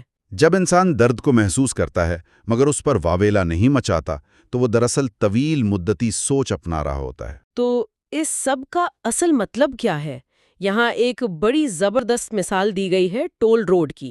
ہاں، ٹول روڈ کی مثال بہت ہی چشم کشا ہے۔ ماخذ بتاتا ہے کہ ہماری آج کی ترجیحات، خاص طور پر جو مالی اہداف ہیں، بالکل ایسی ہی ہیں جیسے ایک ٹول روڈ پر سفر کرنا۔ ہر ٹول پلازا پر ٹیکس دینا ناگوار گزرتا ہے، مگر ہر درست فیصلہ ہمیں ہماری منزل کے قریب لے جاتا ہے۔ بالکل، زندگی میں نظم و ضبط کا ہر فیصلہ اس سفر کا ایک ٹول ہے جو ہمیں ادا کرنا پڑتا ہے۔ اور اس سفر کو کامیابی سے طے کرنے کے لیے دن 56 میں خود پر یقین کی اہمیت بتائی گئی ہے۔ ماخذ کہتا ہے کہ کامیابی حاصل کرنے میں طرز فکر کا کردار سب سے اہم ہے۔ خود پر شک انسان کی ساری محنت ضائع کر سکتا ہے۔ ہاں، کیونکہ اگر ذہن میں یہ ڈر ہو کہ یہ مجھ سے نہیں ہوگا تو انسان پوری صلاحیت استعمال ہی نہیں کرتا، جبکہ خود اعتمادی سے انسان اپنی چھپی ہوئی صلاحیتوں کو بھی جان سکتا ہے۔ اور اس خود اعتمادی تک پہنچنے کے لیے ماخذ کے آخر میں جس چیز پر زور دیا گیا ہے وہ ہے اپنے لیے خود سوچنا، یعنی ریفلیکشن کی اہمیت۔ مطلب ہم رک کر غور کہیں کہ ہم کر کیا رہے ہیں؟ جی، انسان کے لیے یہ لازم ہے کہ وہ روزانہ تھوڑا وقت نکال کر اپنی ترجیحات اور فیصلوں پر خود غور کرے۔ کیا وہ واقعی اپنے مقاصد کی طرف جا رہا ہے یا بس دنیا کے شور میں اندھا دھند بھاگ رہا ہے؟ یہ خود شناسی بہت ضروری ہے۔ بالکل صحیح۔ تو اگر ہم اس سارے مطالعے کو سمیٹیں تو ہم نے دیکھا کہ استقامت، دیانتداری، خوف کے خلاف عمل اور طویل مدتی سوچ کتنی اہم ہے۔ مسلسل کوشش اور پرامیدی ہمیں ناکامی سے نکالتی ہے۔ اور ہم نے یہ بھی سمجھا کہ تنقید کا ڈر اور ترغیبات کے جال ہمیں کیسے روکتے ہیں۔ یہ سب معلومات محض نظریاتی نہیں ہیں، یہ ہمارے اندرونی محرکات کو بیدار کرنے اور روزمرہ زندگی کے چیلنجز سے نبردآزما ہونے کا ایک مکمل عملی خاکہ ہیں۔ یہاں ایک بہت اہم سوال پیدا ہوتا ہے۔ ماخذ کے باب 37 کی روشنی میں جہاں سچائی کی طاقت کا ذکر ہے، ذرا سوچنے کی ضرورت ہے کہ وہ کون سی غیر مری جیل کی سلاخیں ہیں، وہ کون سی خود فریبیاں ہیں جو آج انسان کو تبدیل ہونے سے روک رہی ہیں۔ جیسے وہ وزن کی زیادتی والی مثال دی گئی ہے ماخذ میں کہ ہم اسے تسلیم کرنے کے بجائے بہانے بناتے ہیں۔ بالکل۔ تو کیا ہم خود کو وہ تلخ سچ بتانے کے لیے تیار ہیں جو ہمیں ان سلاخوں سے آزادی دلا سکتا ہے؟ یہ سوال ہر سننے والے کو خود سے پوچھنا چاہیے۔ واقعی یہ ایک بہت ہی فکر انگیز بات ہے جس پر ہم سب کو غور کرنا چاہیے۔ آج کی اس نشست میں ہم نے بہت سی اہم باتوں کو سمجھا۔ اگلے حصے میں ہم ڈیز 57 سے 70 پر بات کریں گے، جہاں مالی نظم، رکاوٹوں کا سامنا اور وقت کی اہمیت بیان ہوگی۔ ایک نئے اور بے حد پرجوش گہرے تجزیے میں خوش آمدید۔ آج ہم ایک ایسی تحقیقی نشست کا آغاز کر رہے ہیں جو سیدھا انسانی ذہن اور روزمرہ کی جدوجہد سے جڑی ہے۔ جی ہاں، اور یہ موضوع واقعی بہت اہم ہے۔ بالکل۔ آج کا ہمارا تجزیہ 365 ڈیز وتھ سیلف ڈسپلن کے ویک 9 اور ویک 10 یعنی ڈے 57 سے لے کر ڈے 70 کی تحریروں پر مبنی ہے۔ اس سلسلے کا بنیادی مقصد یہ سمجھنا ہے کہ زندگی میں ڈسپلن یا نظم و ضبط کا مطلب صرف سختی کرنا یا خود کو سزا دینا نہیں ہے۔ صحیح کہا۔ عام طور پر لوگ اسے بوجھ سمجھتے ہیں۔ ہاں، جبکہ اگر اسے ٹھیک سے سمجھا جائے تو یہ سچی خوشی، بہتر جسمانی صحت اور میرا مطلب ہے سنجیدہ مالیاتی فیصلوں کا ایک خوبصورت مجموعہ ہے۔ چلیے اس کو تھوڑا کھول کر سمجھتے ہیں کہ آخر یہ سب ہماری عام زندگی پر کیسے اثر انداز ہوتا ہے۔ اس موضوع کی گہرائی کو سمجھنا واقعی ضروری ہے۔ آج کے اس تجزیے میں جو معلومات ہم سامنے لائیں گے وہ اتنی مفید اور تفصیلی ہیں کہ یہ کسی بھی صورت 30 منٹ کے معیار سے کم محسوس نہیں ہوں گی۔ ہم ہر ایک پہلو کو پورا وقت دے کر سمجھیں گے۔ جی دیکھیں، نظم و ضبط کوئی ساتھی یا معمولی چیز نہیں ہے۔ یہ ہماری بنیادی عادات اور سوچنے کی صلاحیت کو مکمل طور پر تبدیل کرنے کا نام ہے۔ اس سفر کو اطمینان سے طے کرنا چاہیے۔ خوشی کے حوالے سے ایک دلچسپ پہلو جو ان تحریروں میں پڑھنے کو ملا، اس نے مجھے واقعی سوچنے پر مجبور کر دیا۔ عام فہم میں تو ہم یہی سمجھتے ہیں کہ خوشی بس خوشی ہوتی ہے، چاہے وہ ایک اچھی دعوت کھا کر ملے یا سالوں کی محنت کے بعد کوئی مقصد پورا کر کے۔ اچھا، یہاں تحقیق ایک بہت بڑا فرق واضح کرتی ہے۔ ہاں، کتابوں میں یوڈائمونک اور ہیڈونک ہیپینس کا باقاعدہ فرق بیان کیا گیا ہے۔ یہ فرق واضح کرنا ایک عام انسان کے لیے کتنا ضروری ہے۔ یہ فرق سمجھنا دراصل زندگی جینے کا پورا نظریہ بدل دینے کے برابر ہے۔ ہیڈونک ہیپینس اصل میں اس وقتی مزے، فوری تسکین اور چھوٹی چھوٹی خوشیوں کا نام ہے جو بنا کسی بڑی کوشش کے مل جاتی ہیں۔ جیسے کسی کا پسندیدہ جنک فوڈ کھا لینا۔ بالکل، یا گھنٹوں بیٹھ کر بغیر سوچے سمجھے ٹی وی شوز دیکھنا۔ یہ ایک سطحی خوشی ہے جو فوراً آتی ہے اور فوراً چلی جاتی ہے۔ اس کے برعکس یوڈائمونک ہیپینس کا تعلق زندگی کے کسی بڑے مقصد اور گہرے معنی سے وابستہ ہونے سے ہے۔ یعنی کسی مقصد کے لیے کام کرنا۔ جی ہاں، یہ وہ سکون ہے جو کسی مشکل کام کو مکمل کرنے یا اپنی ذات سے بڑھ کر کسی مقصد کے لیے محنت کرنے سے ملتا ہے۔ لیکن کیا وقتی مزہ لینا اتنی بری بات ہے؟ آخر انسان کو تھوڑی بہت تفریح تو چاہیے ہوتی ہے۔ میں خود بھی کبھی کبھی بس ریلیکس کرنا چاہتی ہوں۔ تفریح بری نہیں ہے، مسئلہ اس کے پیچھے اندھا دھند بھاگنے میں ہے۔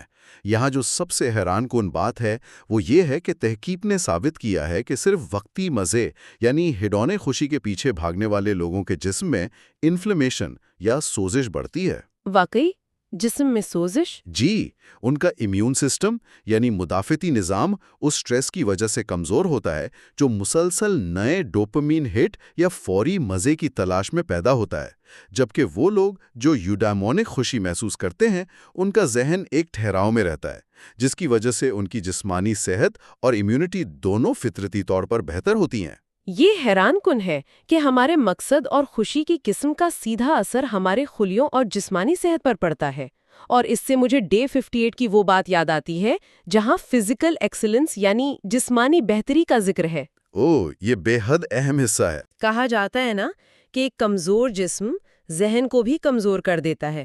اگر ایک انسان فزیکلی فٹ نہیں ہے تو وہ لانگ ٹرم گولز پر کیسے فوکس کر پائے گا؟ ایک دم ٹھیک، ذہنی صفائی اور مجموعی بہتری کا انحصار ہماری جسمانی صحت پر ہے۔ انسان کا جسم اور ذہن دو الگ الگ مشینیں نہیں ہیں، یہ ایک ہی نظام کا حصہ ہیں۔ ہم انہیں الگ نہیں کر سکتے۔ بالکل نہیں۔ اگر جسم تھکا ہوا ہو یا بیماری کی وجہ سے کمزور ہو تو سیلف ڈسپلن قیام رکھنا ناممکن سا ہو جاتا ہے۔ جسمانی صحت کو ترجیح دینا دراصل ہماری ذہنی مضبوطی کی بنیاد فراہم کرتا ہے۔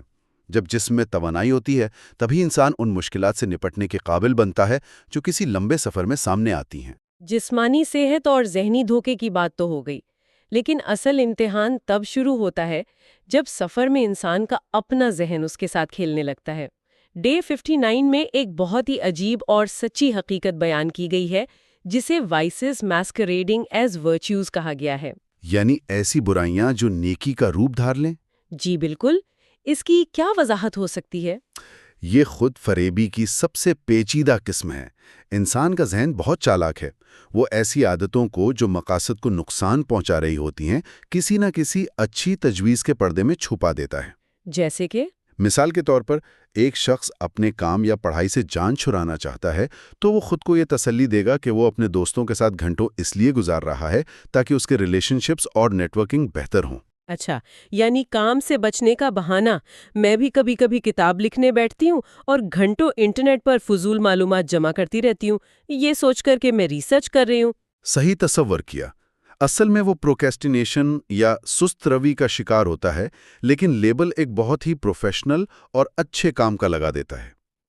اس دھوکے سے بچنے کا واحد طریقہ یہ ہے کہ انسان کو اپنی عادات پر مسلسل اور بے رحمانہ طرز پر سوال اٹھانا چاہیے۔ حقیقت پسندی بے حد ضروری ہے۔ سوچنا چاہیے کہ کیا واقعی یہ عادت مستقبل کے کسی بڑے مقصد میں ٹھوس مدد فراہم کر رہی ہے یا یہ صرف آرام دہ دائرے میں رہنے کا ایک خوبصورت بہانہ ہے۔ اس سے آگے بڑھتے ہوئے اگر بات کی جائے کہ آخر انسان کو لمبے سفر میں کون سی چیز آگے چلاتی ہے تو ڈے 68 میں صحیح محرک یا موٹیویٹرز کے انتخاب پر بات کی گئی ہے۔ بیرونی انعامات اور اندرونی لگن کا موازنہ۔ جی، بیرونی انعامات یعنی ایکسٹرنل ریوارڈز اور اندرونی لگن یعنی انٹرنزک موٹیویشنز۔ لیکن ظاہر طور پر تو ایسا لگتا ہے کہ پیسہ، شہرت یا لوگوں کی تعریف کسی کو بھی محنت کرنے پر مجبور کر سکتی ہیں۔ کیا یہ بیرونی انعامات شروعاتی دور میں واقعی اثر نہیں دکھاتے؟ دیکھیں، بیرونی انعامات وقتی طور پر ضرور اثر دکھاتے ہیں، شروعاتی جوش پیدا کرنے میں ان کا کردار ہوتا ہے، لیکن مسئلہ تب آتا ہے جب سفر میں واقعی بڑی رکاوٹیں آتی ہیں۔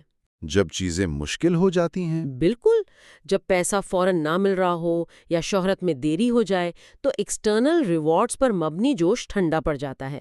اس کے برعکس اندرونی کوشش اور ذاتی نشوونما یعنی انٹرنزک موٹیویشنز ایک ایسی آگ ہے جو اندھیرے میں بھی جلتی رہتی ہے۔ کیونکہ مقصد خود کو بہتر بنانا ہوتا ہے۔ جی ہاں، جب کوشش اس لیے ہو کہ خود کو بہتر بنانا ہے، ایک فن میں مہارت حاصل کرنی ہے، تو راستے کی تھکاوٹ یا لوگوں کی عدم توجہ راستہ نہیں روک سکتی۔ اور اسی راستے میں ایک مشہور بحث ول ورسز اسکل کی آتی ہے، یعنی لگاتار کوشش اور قدرتی صلاحیت کے درمیان مقابلہ۔ اکثر ہم دیکھتے ہیں کہ کچھ لوگ پیدائشی طور پر بہت ذہین ہوتے ہیں، جبکہ دوسرے صرف اپنی مسلسل محنت سے انہیں پیچھے چھوڑ دیتے ہیں۔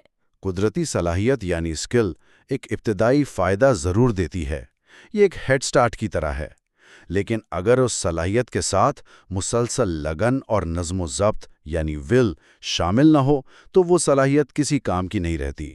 تاریخ ایسی مثالوں سے بھری پڑی ہے جہاں نہایت قابل لوگ اپنی سستی کی وجہ سے ناکام ہو گئے، اور عام صلاحیت رکھنے والے افراد نے صرف اپنے مسلسل سیلف ڈسپلن کی بدولت ناقابل یقین کامیابیاں حاصل کی ہیں۔ اور ان کامیابیوں کے راستے میں جو رکاوٹیں آتی ہیں ان کو دیکھنے کا نظریہ بھی تو بہت اہم ہے۔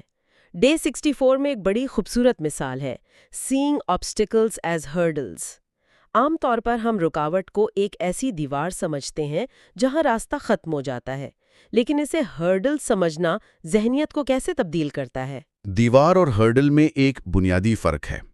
دیوار اس لیے ہوتی ہے کہ انسان وہیں رک جائے، لیکن ٹریک اینڈ فیلڈ کے مقابلوں میں جو ہرڈلز رکھی جاتی ہیں وہ اس لیے نہیں ہوتی کہ دوڑنے والا وہاں رک جائے، بلکہ اس لیے ہوتی ہیں کہ وہ ان کے اوپر سے چھلانگ لگا کر آگے بڑھیں۔ صحیح فرمایا۔ جب مصیبتوں کو ایک چیلنج یا ہرڈل کے طور پر دیکھا جاتا ہے تو ذہنی مضبوطی یعنی مینٹل ریزیلینس جنم لیتی ہے۔ انسان پینک نہیں کرتا بلکہ حل تلاش کرنے لگتا ہے کہ اب اس مسئلے کے اوپر سے چھلانگ کیسے لگانی ہے۔ یہ ہرڈل والی مثال ذہن میں واقعی ایک تصویر بنا دیتی ہے، اور چھلانگ لگاتے ہوئے بعض اوقات انسان ایسے مقام پر پہنچ جاتا ہے جہاں راستہ نہایت دشوار ہو جاتا ہے۔ ڈے 69 میں اسی کو کلائمبنگ سٹیپ ہلز یا کڑی چڑھائی پر چڑھنا کہا گیا ہے۔ جب چڑھائی بہت سخت ہو تو قدم نیچرلی سلو ہو جاتے ہیں، اور ایسا لگتا ہے جیسے کوئی ترقی نہیں ہو رہی۔ میں خود کئی بار اس احساس سے گزری ہوں۔ یہ ایک بہترین مشاہدہ ہے۔ کڑی چڑھائی پر چڑھتے وقت رفتار کا کم ہونا انسان کی ناکامی نہیں ہے، یہ صرف اس بات کا ثبوت ہے کہ راستہ دشوار ہے اور گریوٹی اپنا کام کر رہی ہے۔ تو مسئلہ کہاں آتا ہے؟ مسئلہ تب ہوتا ہے جب اس آہستہ رفتار کو لوگ اپنی ناکامی سمجھ کر سفر ہی ترک کر دیتے ہیں، جو اس سست روی کے باوجود رکے نہیں اور مسلسل قدم اٹھاتے رہے، آخر میں چوٹی پر وہی پہنچتے ہیں۔ پرسسٹنس یعنی مسلسل محنت ایسے دشوار مواقع پر ذہنی آزمائش ہوتی ہے۔ ٹھنڈے پانی سے نہانے کا ذکر آیا تھا۔ عام طور پر دیکھا جائے تو سردی کی صبح میں گرم بستر چھوڑ کر ٹھنڈے پانی سے نہانا ایک عذاب سا محسوس ہوتا ہے۔ اس ایکسٹریم ایکشن کا مقصد کیا ہے؟ ایسے انتہائی قدم اٹھانے کا مقصد صرف خود کو سزا دینا ہرگز نہیں ہوتا۔ یہ دراصل ڈسکمفرٹ مسل یا بے آرامی کو برداشت کرنے کے پٹھے کو مضبوط کرنے کی مشق ہے۔ تھوڑا مزید سمجھائیں گے؟ ضرور۔ جب ایک انسان سخت سردی میں ٹھنڈے پانی کے نیچے کھڑا ہوتا ہے تو اس کا جسم فوری طور پر وہاں سے بھاگنے کی کوشش کرتا ہے، لیکن جب وہ وہاں رکا رہتا ہے تو وہ اپنے ذہن کو یہ سکھاتا ہے کہ میرے جسم کی فوری خواہش پر میرے ارادے کا اختیار حاوی ہے۔ یہ امپلس کنٹرول اور سیلف ڈسپلن کی اعلیٰ ترین مثال ہوئی۔ بالکل۔ جو ذہن اس چھوٹی سی آزمائش میں خود کو قابلیت سکھا دیتا ہے، وہ زندگی کے بڑے موقع پر جب لوگ گھبرا جاتے ہیں، مضبوطی سے کھڑا رہنے کا فن بھی سیکھ جاتا ہے۔ اسی طرح مون شاٹ پروجیکٹس کا تصور بھی ہے، جہاں انسان جان بوجھ کر ایک ایسا مقصد مقرر کرتا ہے جو بظاہر ناممکن لگے، صرف اس لیے تاکہ وہ اپنی صلاحیتوں کی آخری حدوں کو آزما سکے۔ یہاں آ کر بات واقعی بہت دلچسپ ہو جاتی ہے، کیونکہ جب ہم اپنی عادات پر اتنا قابو پا لیتے ہیں تو اس کا اثر ہماری زندگی کے ہر پہلو پر پڑتا ہے، خصوصاً پیسے پر۔ ڈے 65 کا تعلق سیلف ڈسپلن وتھ منی یعنی مالی نظم و ضبط سے ہے۔ یہاں واضح کیا گیا ہے کہ پیسے کی بچت کا تعلق انسان کی آمدنی سے نہیں بلکہ اس کی عادت سے ہے۔ یہ پوائنٹ لوگوں کو اکثر سمجھ نہیں آتا۔ وہی نا، ایک عام سوال ذہن میں آتا ہے کہ جس شخص کی آمدنی مشکل سے اس کے مہینے کے خرچ پورے کرتی ہو، وہ بچت کی عادت کیسے ڈال سکتا ہے؟ یہ سوال نہایت اہم ہے اور اس کا جواب انسانی نفسیات میں چھپا ہے۔ بچت کا مقصد شروع میں ہزاروں یا لاکھوں جمع کرنا نہیں ہوتا، بلکہ اس نیورل پاتھ وے یا ذہنی راستے کو بنانا ہوتا ہے جو پیسے بچانے کا عادی ہو۔ یعنی عادت ڈالنا زیادہ ضروری ہے؟ جی، اگر ایک شخص مہینے میں صرف 10 روپے بھی بچا رہا ہے تو وہ رقم نہیں بچا رہا، وہ عادت بچا رہا ہے۔ اگر کسی کو کم آمدنی میں چھوٹی رقم بچانے کی عادت نہیں تو اچانک سے لاٹری جیت جانا یا تنخواہ دگنی ہو جانا بھی اس کے مالی حالات ٹھیک نہیں کر سکتا۔ کیونکہ اس کا ذہن ہر آنے والے پیسے کو خرچ کرنے کا عادی ہو چکا ہوتا ہے۔ ٹھیک کہا، پیسوں کا نہ ہونا بچت نہ کرنے کا بہانہ نہیں بن سکتا۔ یہ واقعی سوچنے کا مقام ہے۔ اگر عادت نہیں تو زیادہ پیسے بھی اسی رفتار سے ضائع ہوں گے، بلکہ شاید زیادہ جلدی۔ اور ویسے بھی خرچوں کی بات چلے تو ڈے 67 میں قرض لینے سے بہت زور دیا گیا ہے، خصوصاً ان خواہشات کے لیے قرض لینا جسے بوروئنگ فار کنزمپشن کہا گیا ہے۔ یہ مالی نظم و ضبط کی خلاف ورزی کی سب سے واضح شکل ہے۔ ایک مثال عام ملتی ہے کہ صرف لوگوں میں امیر نظر آنے کے لیے یا وقتی شوق پورا کرنے کے لیے لوگ مہنگی قسطوں پر نئے فون خرید لیتے ہیں۔ یہ مثال بالکل درست ہے۔ فضول خرچوں اور وقتی نمائش کے لیے قرض لینا دراصل اپنی مستقبل کی قدر یعنی فیوچر سیلف ورتھ کو گروی رکھنے کے برابر ہے۔ ہم اپنا مستقبل فروخت کر رہے ہوتے ہیں۔ جی، جب ایک نیا فون قسطوں پر لیا جاتا ہے تو دراصل انسان اپنے آنے والے کئی مہینوں کی آزادی اور سکون آج کے ایک معمولی مزے کے لیے فروخت کر رہا ہوتا ہے۔ سیلف ڈسپلن ہمیں سکھاتا ہے کہ آج کی چھوٹی خواہش کو کل کے سکون اور آزادی پر ترجیح نہ دی جائے۔ ذہنی سکون سے ہی متعلق ڈے 66 کی ایک بات یاد آتی ہے جو پوائنٹلیس کمپلینس یا فضول شکایتوں کے بارے میں ہے۔ ہم اکثر کسی مسئلے میں پھنس کر لوگوں یا حالات کو کوسنے میں اتنا وقت لگا دیتے ہیں کہ حل سوچنا ہی بھول جاتے ہیں۔ شکایت کرنے کی نفسیات بڑی عجیب ہے۔ جب ہم شکایت کرتے ہیں کہ حالات خراب ہیں، یہ میرے ساتھ ہی ایسا کیوں ہوتا ہے، تو ہم دراصل تسلیم کر رہے ہوتے ہیں کہ ہمارا اپنی زندگی پر کوئی اختیار نہیں۔ ہم اپنا کنٹرول حالات کے حوالے کر دیتے ہیں۔ لیکن اس کے برعکس جب ذہن سلوشنز یعنی حل پر توجہ دیتا ہے تو انسان اپنا اختیار واپس لے لیتا ہے۔ حل تلاش کرنے کی عادت ایک مثبت سوچ پیدا کرتی ہے اور ذہن کو وکٹم مائنڈ سیٹ یعنی مظلومیت کے احساس سے نکال کر عملی دنیا میں لے آتی ہے۔ عملی راستہ اور اپنے وقت کو مٹھی میں کرنے کی بات کی جائے تو پارکنسنز لا کا تذکرہ بہت ضروری ہو جاتا ہے، جو ڈے 70 میں بیان کیا گیا ہے۔ یہ میرا پسندیدہ حصہ ہے۔ اس قانون کا آسان مطلب یہ ہے کہ کام اتنا ہی پھیل جاتا ہے جتنا اسے مکمل کرنے کے لیے وقت دیا جاتا ہے۔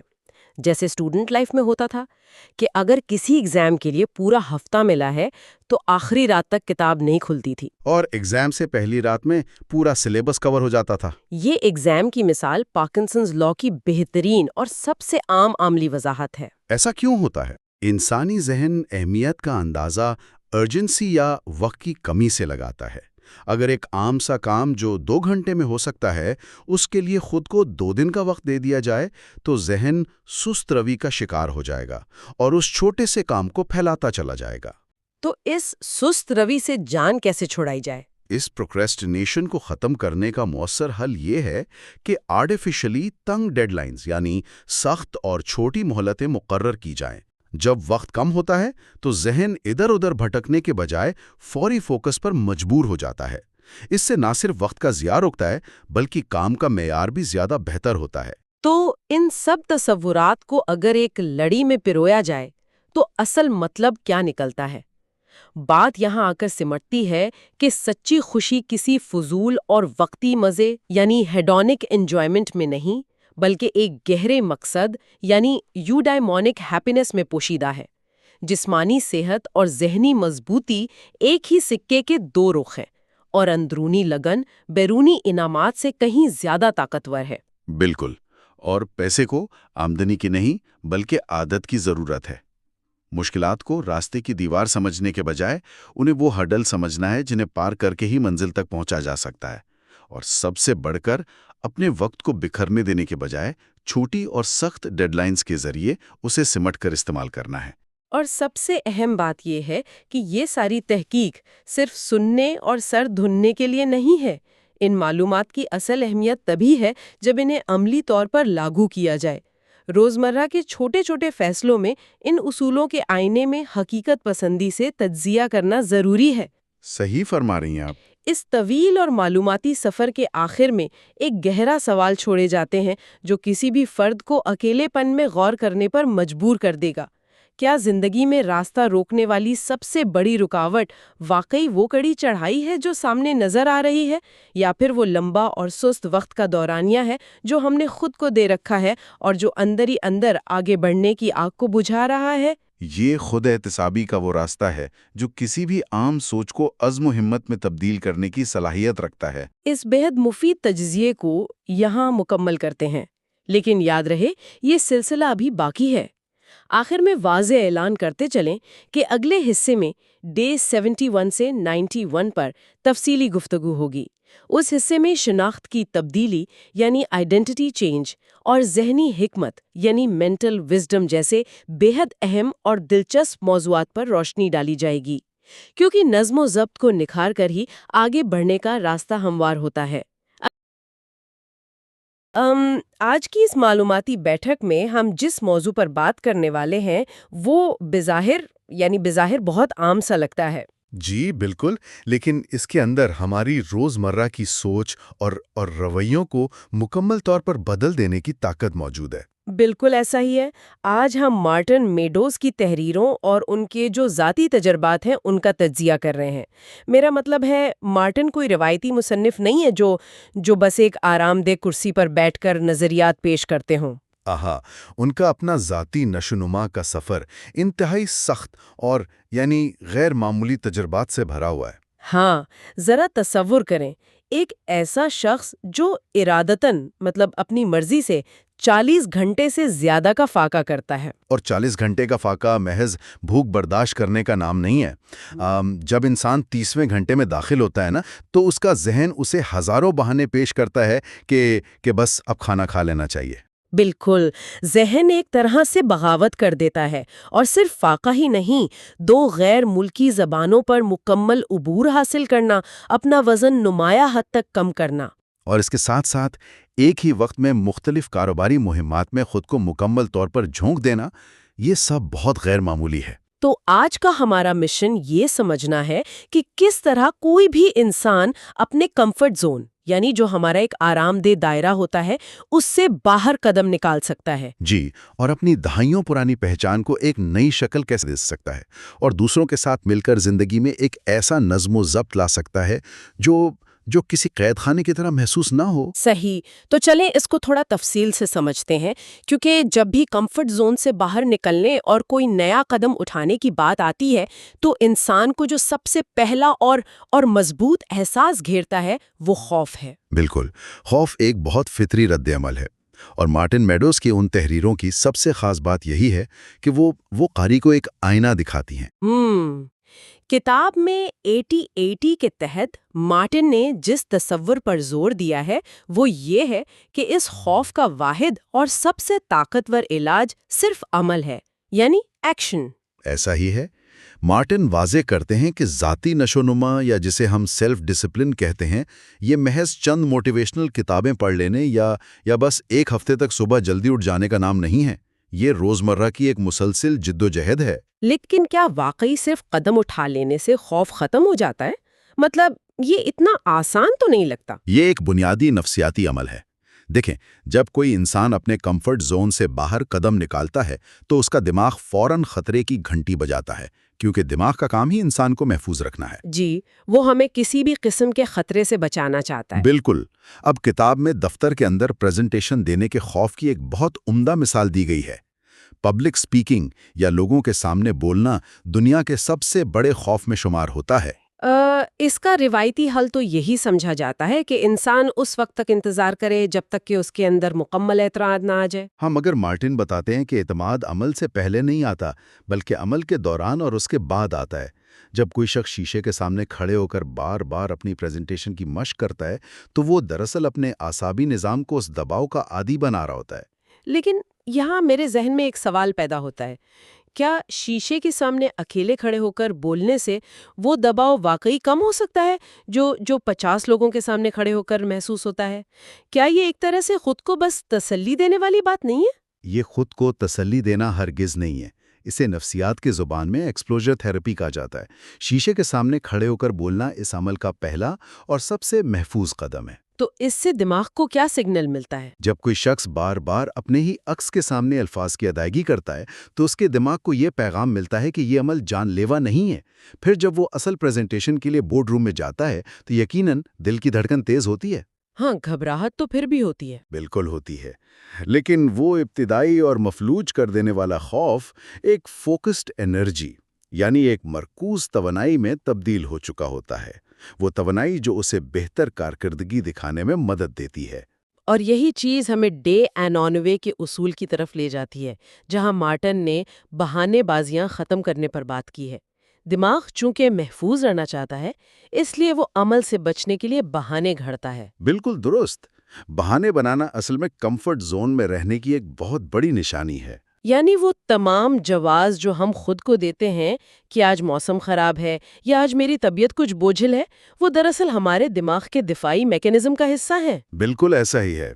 زندگی کے ہر دن کا اگر ہم باریک بینی سے جائزہ لیں تو انسان ہر روز بلکہ دن میں درجنوں بار دو راستوں کے درمیان کھڑا ہوتا ہے۔ ایک طرف حفاظت اور آرام کا احساس ہے، جی، ایک طرف حفاظت ہے جو بظاہر پرسکون لگتا ہے، لیکن طویل المدتی بنیادوں پر انسان کو ایک ہی جگہ جمود کا شکار کر دیتا ہے، اور دوسری طرف خطرہ مول لینے یا ترقی کا راستہ ہے جو وقتی طور پر تکلیف دہ ہو سکتا ہے۔ لیکن اصل نشو نما تو اسی راستے پہ ہے نا؟ بالکل، مارٹن کا اصرار ہے کہ انسان کو شعوری طور پر ہر روز ان چھوٹے چھوٹے مواقع پر ترقی والے راستے کا انتخاب کرنا چاہیے۔ بہانے بنانا دراصل اس ترقی کے راستے سے فرار کی سب سے عام شکل ہے۔ یہ مسلسل خطرات مول لینا اور مشکل راستوں کا انتخاب کرنا، یہ سن کر ایسا محسوس ہوتا ہے کہ جیسے ذاتی ترقی کے لیے انسان کا ہر وقت کسی نہ کسی تکلیف دہ عمل سے گزرنا لازمی ہے۔ کیا ترقی کا سفر صرف مشقت اور تکلیف کا ہی دوسرا نام ہے؟ یہاں جو بات سب سے زیادہ دلچسپ ہے وہ یہ ہے کہ ترقی کے بارے میں یہ واقعی ایک بہت بڑی غلط فہمی ہے کہ یہ صرف درد اور تکلیف سے ہی حاصل ہوتی ہے۔ تو کیا کوئی شخص خوش رہ کر اور تفریح کر کے بھی اپنی منزل تک پہنچ سکتا ہے؟ اور قوت ارادی میں بے پناہ اضافہ ہوتا ہے۔ تو مشکلات اپنی جگہ، لیکن خوشی بھی اہم ہے۔ مشکلات انسان کو مضبوط ضرور بناتی ہیں، لیکن صرف دکھ اٹھانے سے کوئی کامیاب نہیں ہوتا۔ اسی ضمن میں فیروچیو لیمبورگینی کا ذکر کیا گیا ہے جو کہ ایک انتہائی شاندار مثال ہے۔ لیمبورگینی کا نام سنتے ہی تو ذہن میں ایک چمکدار اور پرتعیش سپورٹس کار کا تصور ابھرتا ہے۔ ان کی ذاتی زندگی کا فلسفہ اس سے کتنا مختلف تھا؟ لیمبورگینی کی زندگی اس بات کا ثبوت ہے کہ کامیاب لوگ کوئی مافوق الفطرت مشینیں نہیں ہوتے۔ وہ ایک عام کسان خاندان سے تعلق رکھتے تھے اور شروعات میں ٹریکٹر بناتے تھے، اور پھر اینزو فراری کے تانے کے بعد انہوں نے سپورٹس کار بنائی۔ بالکل، لیکن مارٹن نے جس پہلو پر روشنی ڈالی ہے وہ ان کی کاریں نہیں بلکہ ان کا طرز زندگی ہے۔ لیمبورگینی سخت محنت کرتے تھے، اپنی فیکٹری میں مزدوروں کے ساتھ مل کر کام کرتے تھے، لیکن اس کے ساتھ ساتھ وہ زندگی سے بھرپور لطف اندوز بھی ہوتے تھے۔ یعنی وہ کام کے ساتھ ساتھ اپنی ذاتی خوشیوں کو بھی وقت دیتے تھے۔ جی، انہیں اچھے کھانے، بہترین وائن اور اپنے دوستوں کے ساتھ وقت گزارنے کا بے حد شوق تھا۔ وہ صبح سویرے اٹھ کر مشقت کرتے اور شام کو ایک عام انسان کی طرح زندگی کی خوشیوں کو سمیٹتے۔ ان کا نظریہ تو ان تمام لوگوں کے لیے ایک بہت بڑا سبق ہے جو یہ سمجھتے ہیں کہ عظیم مقاصد حاصل کرنے کے لیے انسان کو بس روبوٹ بننا پڑتا ہے اور تمام دنیاوی خوشیوں کو ترک کرنا پڑتا ہے۔ بالکل ایسا ہی ہے، اور اس کا مطلب ہے کہ کامیابی کسی خاص روٹین سے زیادہ انسان کی سوچ اور ذہنیت کا نتیجہ ہے جو وہ اپنے بارے میں رکھتا ہے۔ مارٹن آئیڈینٹی شفٹ کہتے ہیں، اس کا کردار سب سے اہم ہو جاتا ہے۔ انسان اندر سے خود کو کیا سمجھتا ہے یہی طے کرتا ہے کہ اس کے بیرونی اعمال کیا ہوں گے۔ آئیڈینٹی شفٹ اس پوری بحث کا سب سے طاقتور اور بنیادی تصور ہے۔ عام طور پر جب لوگ کوئی بری عادت چھوڑنے یا نئی عادت اپنانے کی کوشش کرتے ہیں تو وہ صرف اپنے ظاہری اعمال کو بدلنے کی کوشش کرتے ہیں۔ صرف ظاہری عادات کو بدلنا کافی نہیں ہوتا؟ مارٹن کے مطابق جب تک پرانی پہچان کو ترک کر کے ایک نئی پہچان نہیں اپنائی جاتی، کوئی بھی تبدیلی دیر پا نہیں ہو سکتی۔ مثال کے طور پر جب کوئی شخص سگریٹ نوشی ترک کرنے کا فیصلہ کرتا ہے تو وہ اکثر خود کو سابقہ سگریٹ نوش یا ایکس اسموکر کے طور پر متعارف کرواتا ہے۔ لیکن کیا یہ حقیقت نہیں ہے؟ میرا مطلب ہے اگر ایک شخص برسوں تک سگریٹ پیتا رہا ہے اور اب اس نے چھوڑ دی ہے تو اسے خود کو سابقہ سگریٹ نوشی کہنا چاہیے۔ اس میں کیا خرابی ہے؟ بظاہری حقیقت لگتی ہے لیکن نفسیاتی سطح پر یہ ایک بہت بڑا جال ہے۔ وہ کیسے؟ جب کوئی شخص خود کو ایکس اسموکر کہتا ہے تو اس کا مطلب ہے کہ اس کی پہچان آج بھی سگریٹ کے ساتھ جڑی ہوئی ہے۔ وہ لاشعوری طور پر یہ مان رہا ہوتا ہے کہ سگریٹ پینا اس کی اصل فطرت تھی اور اب وہ روزانہ ایک جنگ لڑ رہا ہے تاکہ اس فطرت کو دبا سکے۔ تو وہ خود کو ایک ایسی پہچان دے رہا ہے جو اسے بار بار ماضی کی طرف کھینچتی ہے۔ بالکل۔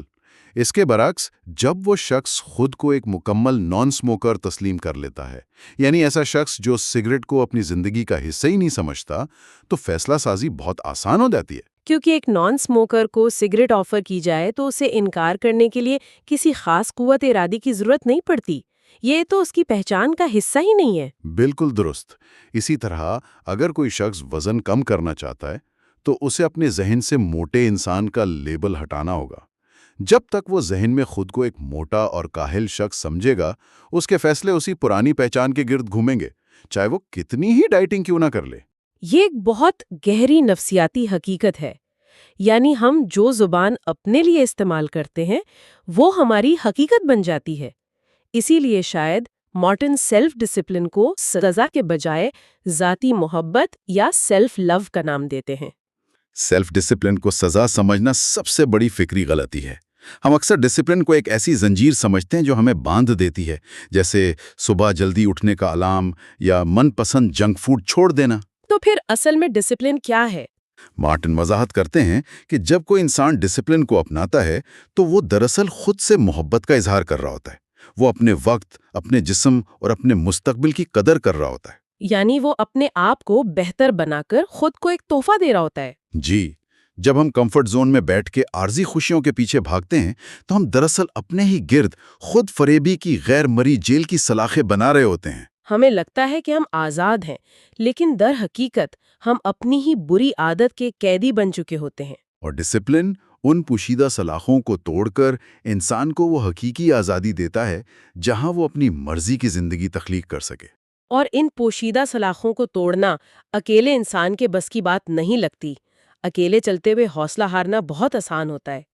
کتاب میں ٹم گن کا ایک زبردست اقتباس شامل کیا گیا ہے کہ زندگی ایک اشتراک ہے، یعنی کولیبوریشن ہے۔ احتساب اور اشتراک یعنی اکاؤنٹیبلٹی اور کولیبریشن کی اہمیت کو مارٹن نے بہت تفصیل سے بیان کیا ہے۔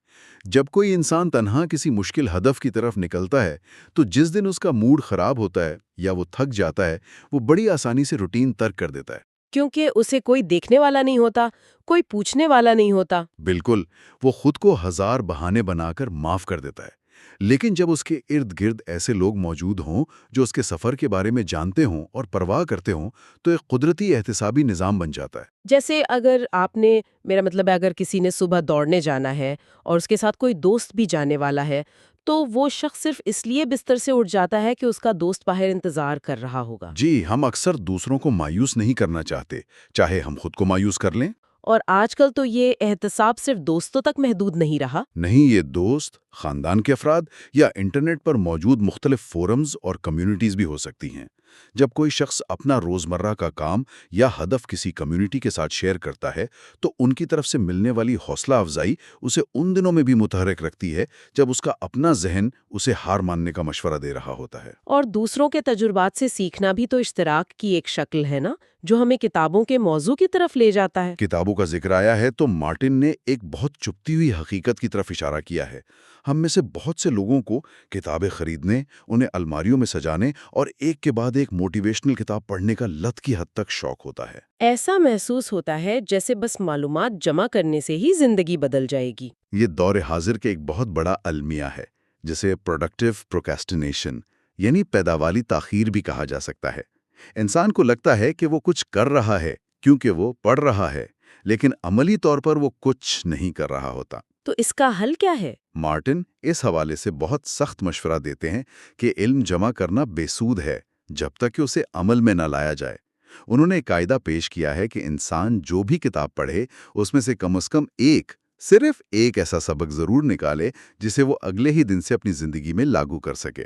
اگر کوئی شخص درجنوں کتابیں پڑھ رہا ہے اور ان میں سے ایک بھی اصول اس کی زندگی میں شامل نہیں ہو رہا، تو اسے رک کر یہ سوچنا چاہیے کہ کیا وہ صحیح کتابیں پڑھ رہا ہے؟ جی، اور کیا واقعی اس کے مقاصد وہی ہیں جو وہ سمجھ رہا ہے؟ یہ تو بالکل ایسی ہی بات ہے کہ کوئی شخص مہنگے ترین جم کے کپڑے اور جوتے خرید کر الماری میں رکھ دے اور سمجھے کہ اس کی صحت بہتر ہو جائے گی۔ بالکل، اور جب ہم ان نظریات کو روزمرہ کی زندگی میں لانے کی بات کرتے ہیں تو روٹین یا روزمرہ کے معمولات کا موضوع سامنے آتا ہے۔ ہاروکی موراکامی کا ذکر مجھے بہت یاد آ رہا ہے۔ وہ دنیا کے مانے ہوئے ناول نگار ہیں۔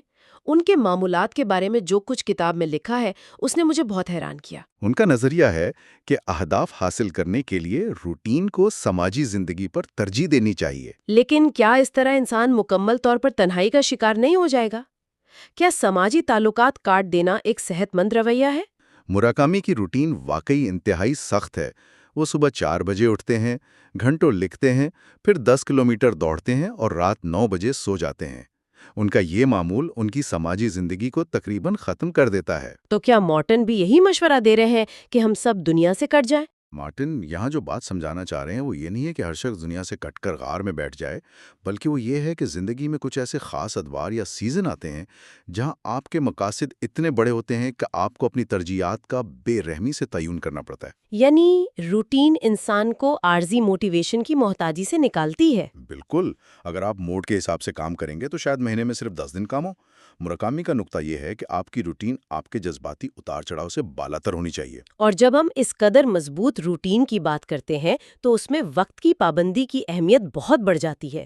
ہمارے ہاں کسی تقریب یا ملاقات میں 10-15 منٹ لیٹ پہنچنا کوئی خاص بات نہیں سمجھی جاتی۔ مارٹن کے مطابق تاخیر سے پہنچنا دراصل فوری تسکین یا جسے امیڈیٹ گریٹیفیکیشن کہتے ہیں اس کی ایک شکل ہے۔